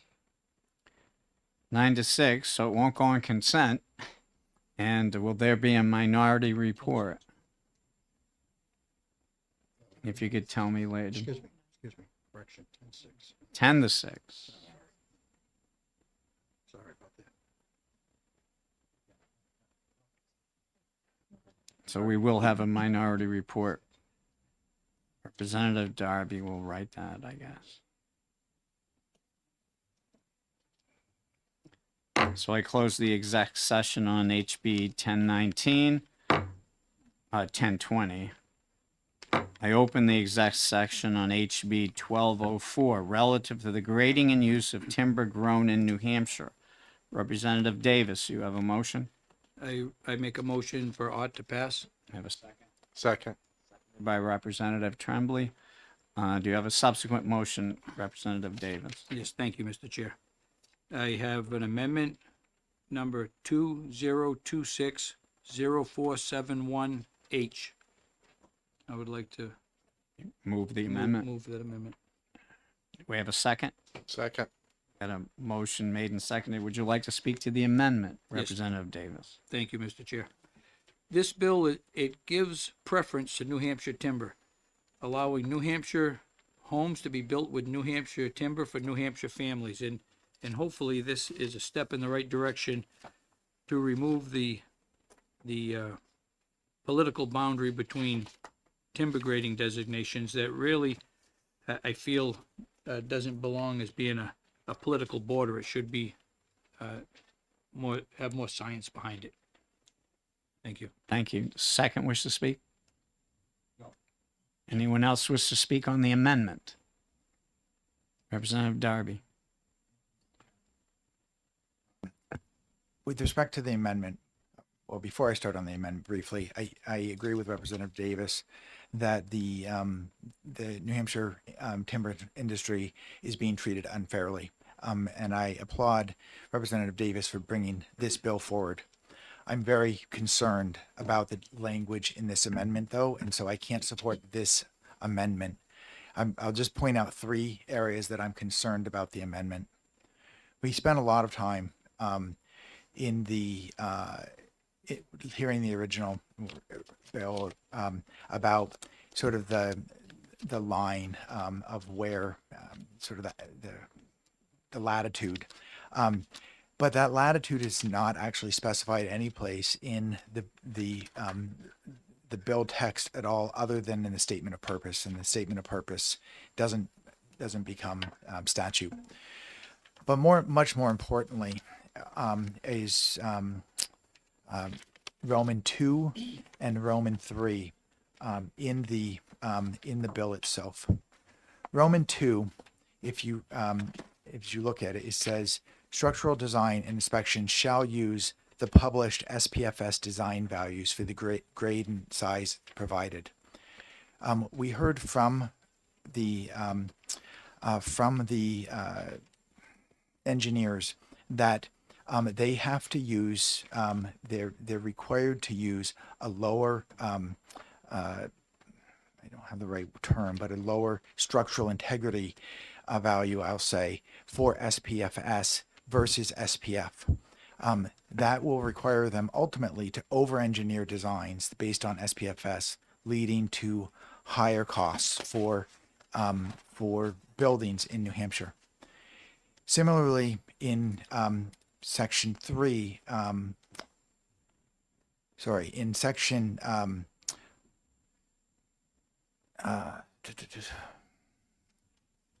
in section 3, it says that they're allowed to use SPF basically if they need to. But if they do that, they also have to provide a design to SPFS, which basically is requiring them. No, I'm sorry. This is section 5. It's section 5. It says nothing herein shall prevent a licensed architect or engineer from specifying higher strength materials if required. But if they do so, I'm paraphrasing, they shall also consider and shall provide an alternate option for construction using SPFS. So the problem is that's going to lead to double designs and more work and higher costs. The original bill, I believe, met the intent of stating that New Hampshire lumber should be treated as SPF without leading to higher costs for homeowners, for home builders, and everyone doing construction in New Hampshire. So I cannot support this amendment because of that, even though I strongly support the premise of the bill. Thank you. Anyone else to speak on the amendment? Seeing none, let's call the roll on the amendment, Mr. Clerk. Representative Dunn. Yes. Representative Gould. Yes. Representative Davis. Yes. Representative Donnelly. Yes. Representative Bridle. Yes. Representative Dupont. Yes. Clerk votes yes. Representative Tremley. Yes. Representative Nab. No. Representative Vale. No. Representative Baldwin. No. Representative Darby. Representative Ryan. No. Representative Leclerc. No. Representative Sargent. No. Mr. Chairman. Yes.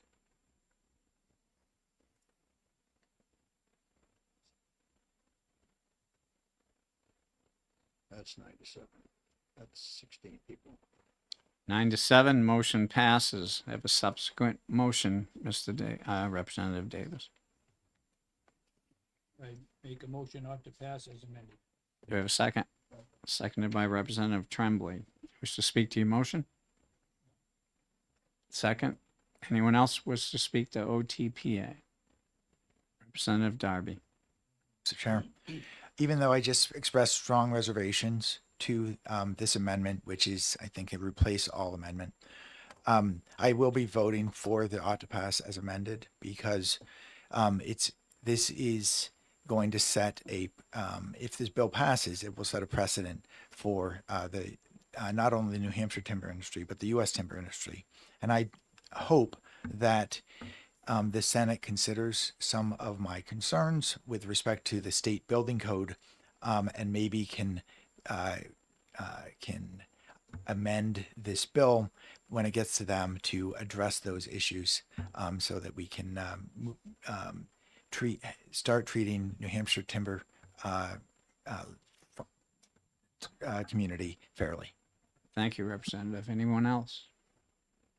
I don't see any. I'll ask the clerk to read the roll on ought to pass as amended. Representative Dunn. Yes.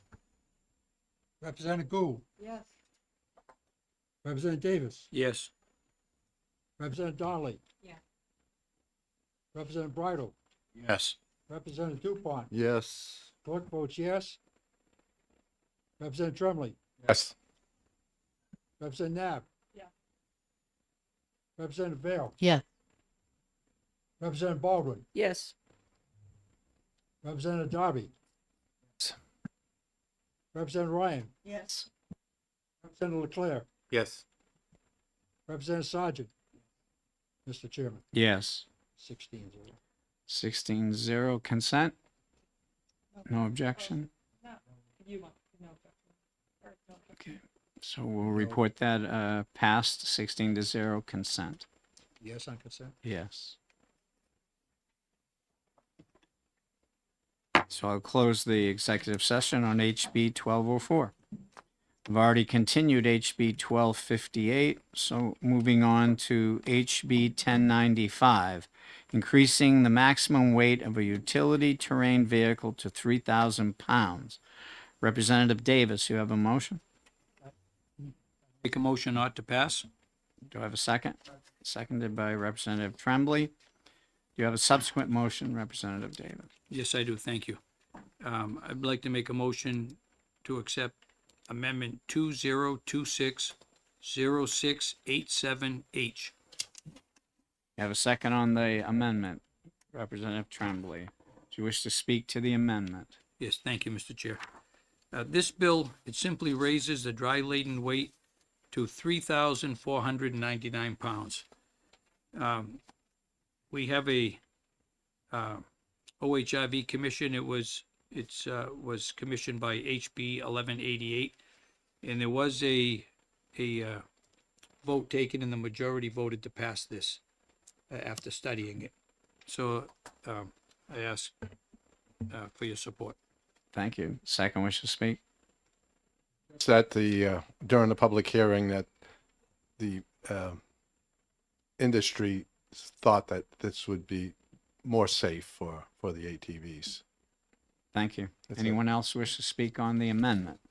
Representative Nab.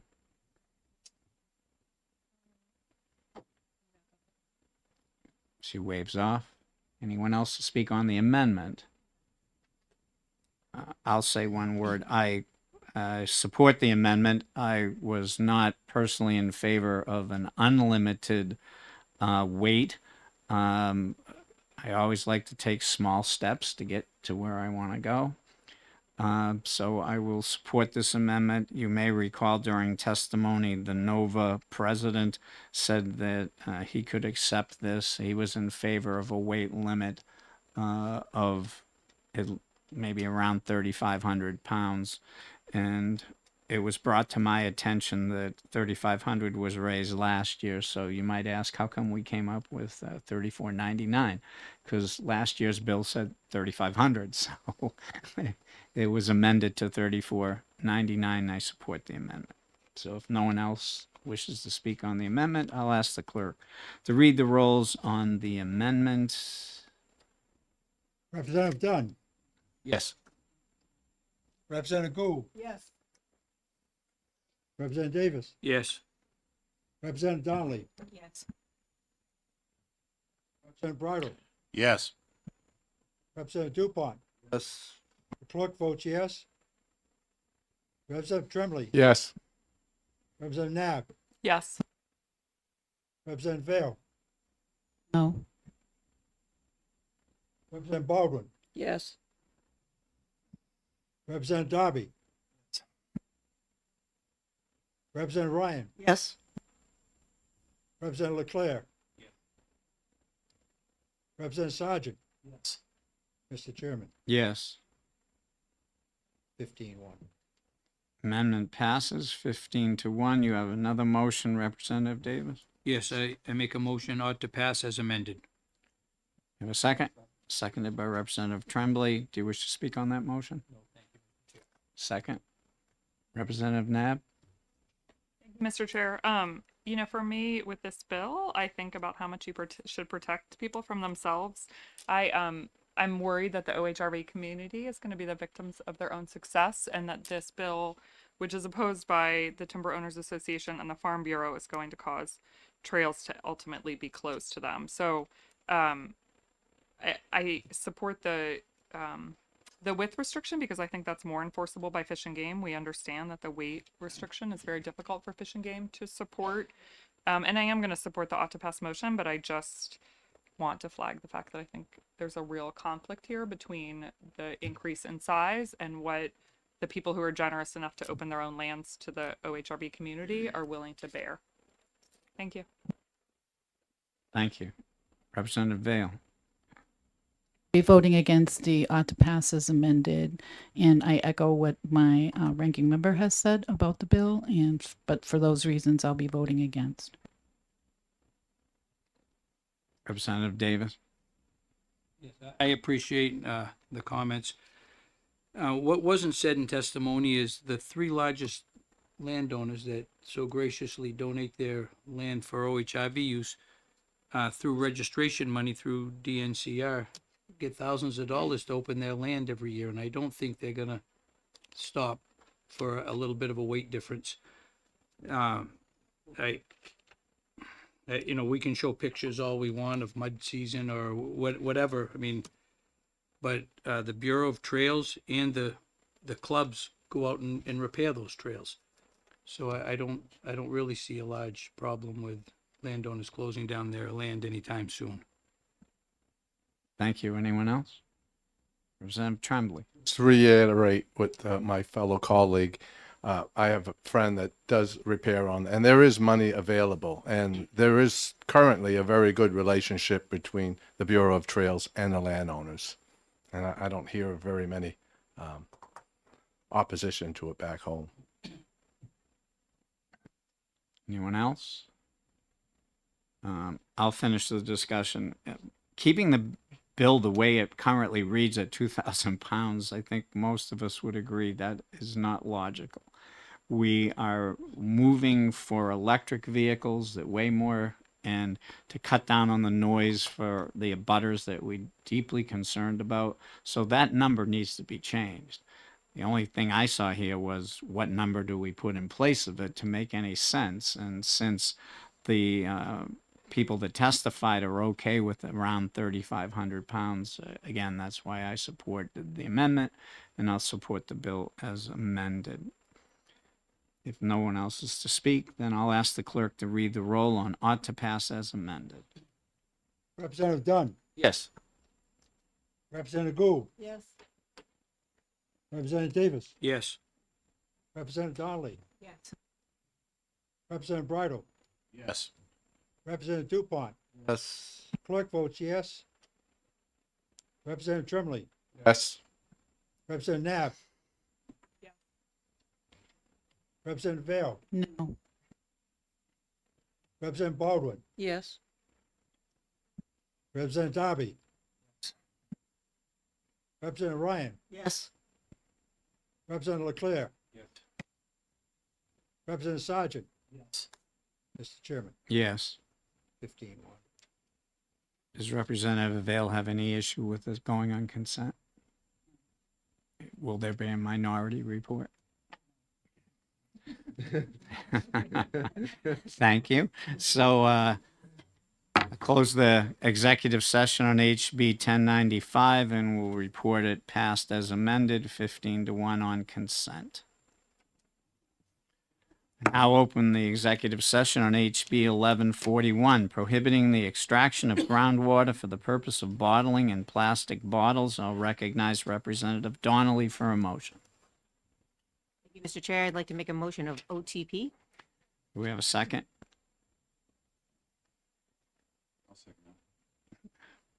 I had Representative Dunn, but he was slow to hit his button. So we'll go with Representative Bridle. He wins the race. I was going. Do you have a subsequent motion, Representative Donnelly?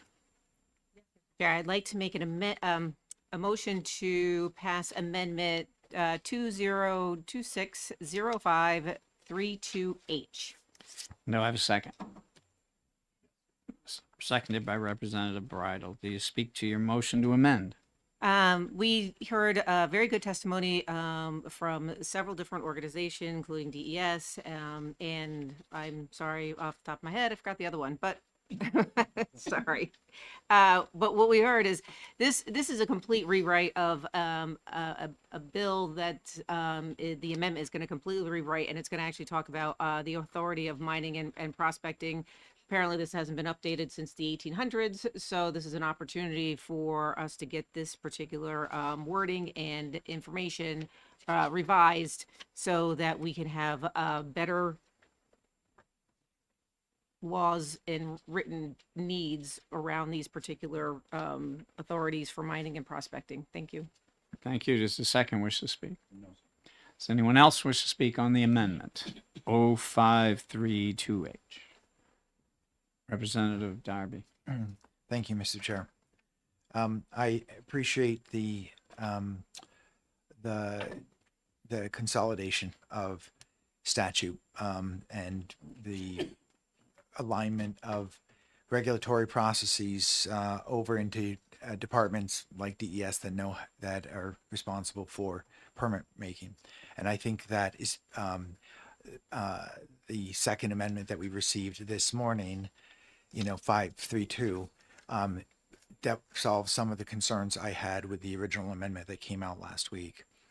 I still am concerned, even after DES pointed out to me where their rulemaking authority is permitted, that the language is insufficient to make up for the loss of public notice requirement that is being taken out of 12E. And I think this could be easily remedied by making a tweak to Section 5, where they did something similar regarding the requirements for financial assurance and reclamation, just by adding, for example, and public hearings. So I will. I think the amendment on its whole is good. I'm going to be voting against the amendment because of this flaw. Since we're executing it today, I wasn't able to put forth a proposed change. So I'll be voting against this amendment and asking my colleagues to maybe entertain me with a floor amendment later. Thank you. Anyone else to speak on the amendment? Seeing none, I'll ask the clerk to read the rolls on the amendment. 0532H. Representative Dunn. Yes. Representative Gould. Yes. Representative Davis. Yes. Representative Donnelly. Yes. Representative Bridle. Yes. Representative Dupont. Yes. Clerk votes yes. Representative Tremblay. Yes. Representative Knapp. No. Representative Vale. No. Representative Baldwin. No. Representative Darby. Representative Ryan. No. Representative Leclerc. Representative Sergeant. Mr. Chairman, Yes. 9-7. 9-7, motion passes. Representative Davis, you have another motion. Oh, Donnelly. Thank you. Representative Donnelly. Thank you, Mr. Chair. I'd like to make the motion of OTPA on House Bill 1141. We have a second. Representative Bridle, do you wish to speak on your motion? No, thank you. Second. Anyone else wish to speak? Representative Darby. Thank you, Mr. Chair. I just want to talk about the fact that this amendment is a replace all amendment for a bill that a lot of our constituents feel is important, which is the overuse of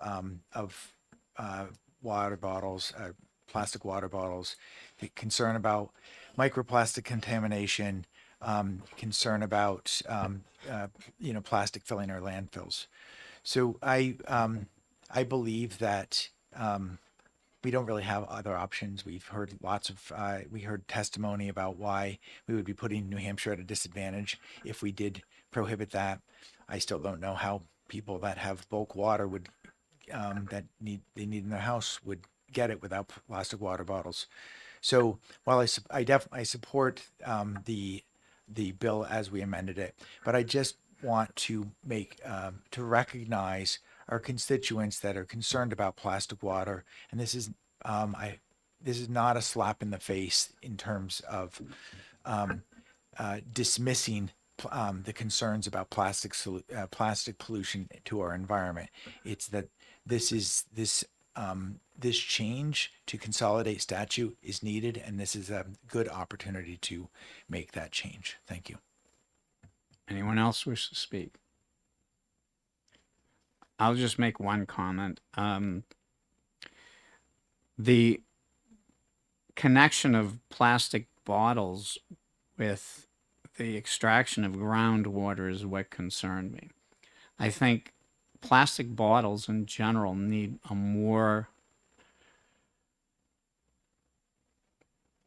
larger discussion on a larger plane. I mean, do we want to outlaw plastic at all? Totally.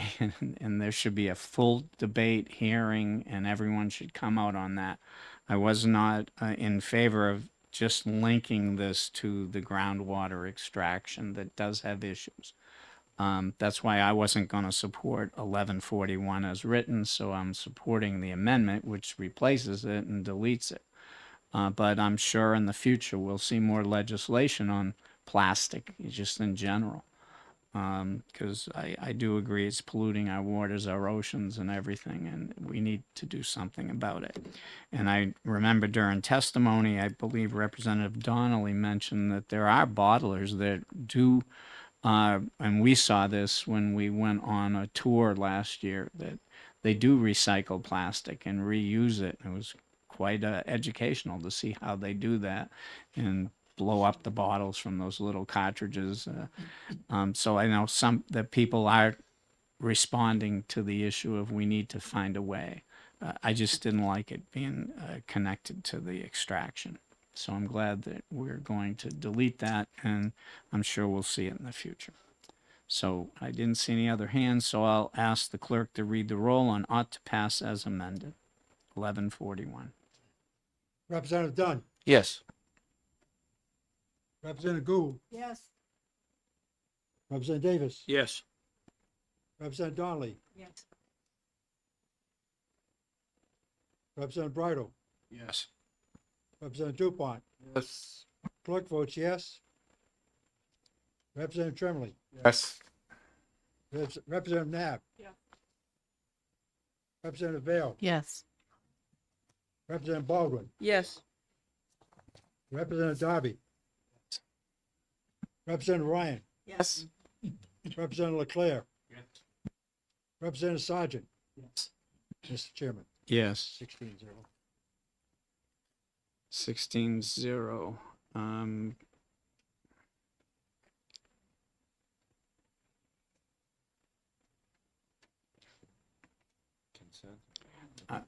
Representative Darby, didn't you mention you might have a floor amendment?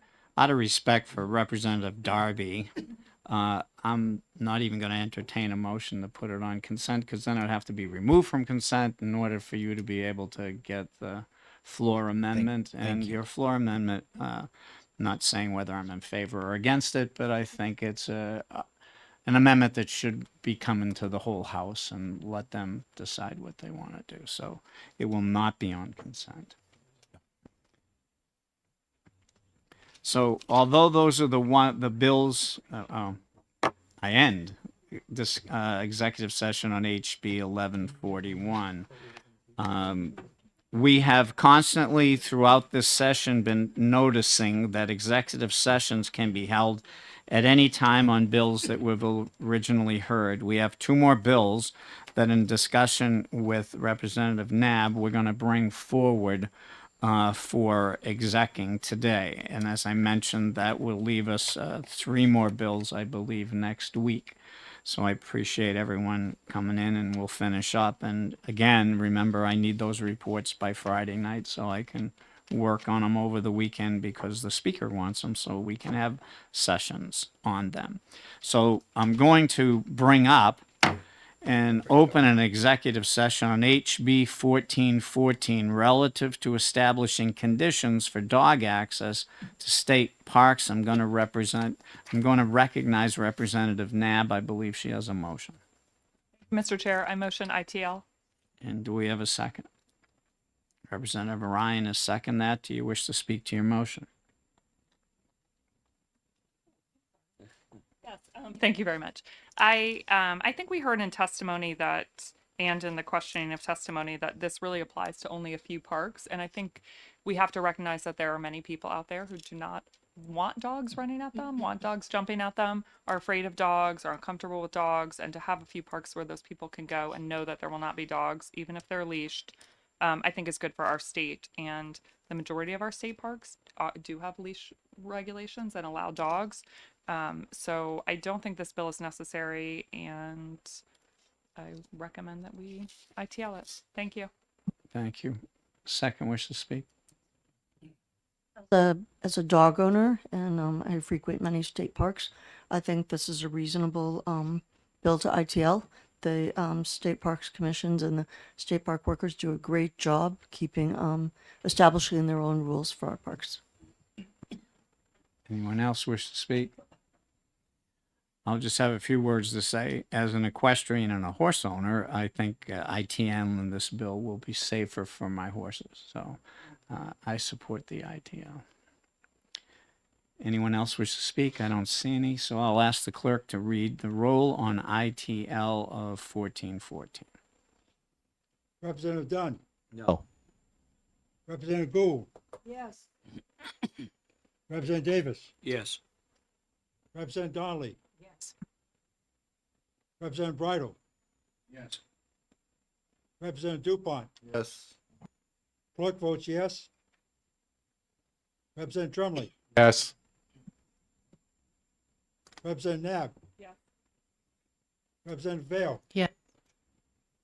Representative Baldwin. Yes. Representative Darby. Yes. Representative Ryan. Yes. Representative Leclerc. Yes. Representative Sargent. Yes.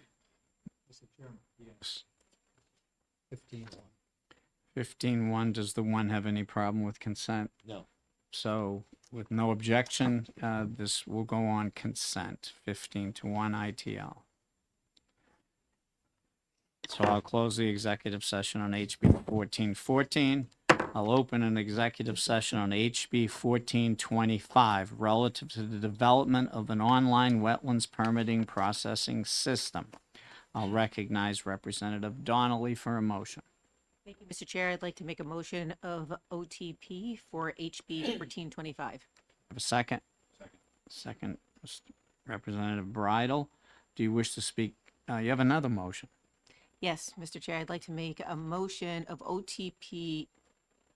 No, for. Gonna move the I'm sorry, amendment? I'd like to introduce the amendment to HB 1425 052H. 052H. Do we have a second? Representative Bridle second that. Would you like to speak on the amendment? Yes, this was a simple change that we caught during our hearing, and DES was kind enough to make aware that we wanted to change it from an or to an and where applicable by the local river management advisory committee. And so we just wanted to make a simple change and adjust that wording.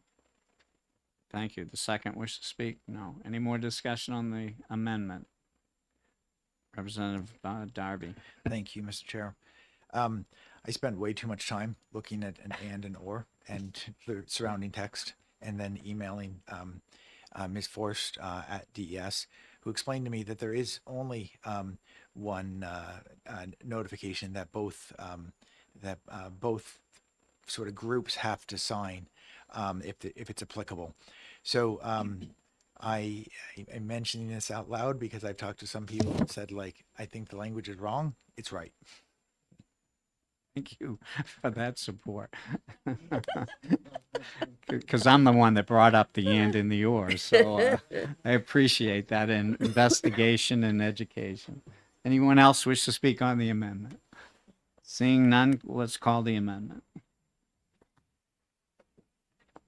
Representative Dunn, Yes. Representative Gould, Yes. Representative Davis, Yes. Representative Donnelly, Yes. Representative Bridle, Yes. Representative Dupont. Yes. Clerk votes yes. Representative Tremblay, Yes. Representative Nab, Yes. Representative Vale, Yes. Representative Baldwin, Yes. Representative Darby, Yes. Representative Ryan, Yes. Representative Leclerc, Representative Sergeant. Mr. Chairman, Yes. 16-0. 16-0, amendment passes. You have another motion, Representative Donnelly. Yes, Mr. Chair, thank you very much. I'd like to make a motion of OTPA on HB 1425. Thank you. A second? Representative Bridle seconds. Do you wish to discuss your motion? No, thank you very much. A second? Any other discussion? Seeing none, clerk can read the rolls on OTPA. Representative Dunn, Yes. Representative Gould, Yes. Representative Davis, Yes. Representative Donnelly, Yes. Representative Bridle, Yes. Representative Dupont. Yes. Clerk votes yes. Representative Tremblay, Yes. Representative Nab, Representative Vale, Yes. Representative Baldwin, Yes. Representative Darby, Representative Ryan, Yes. Representative Leclerc, Representative Sergeant. Yes. Mr. Chairman, Yes. 16-0. 16-0. Consent? No objection. Consent. Close the exec section on that bill. From my records, and we'll double check it, I have 3 bills left: HR 44, HB 1783, and HB 1258. And we'll go over it with our researcher. Those are the last 3 that we haven't exact. So she's shaking her head yes. So when we do that Wednesday, it'll be 10 o'clock. Hopefully you won't be here long that Wednesday, and that will end as long as we get the reports in and I can file them. As I mentioned, all of our bills until the crossover, and then we'll see what bills we get from the Senate. So I want to thank everybody. It's been a good session so far, and I know the first half of the year is just about over, and now we can proceed after we finish to all the sessions in the House. So if no one has anything else, I'll close the hearings and the exec session today, and see you all tomorrow in the House, but next Wednesday at 10 o'clock. Thank you.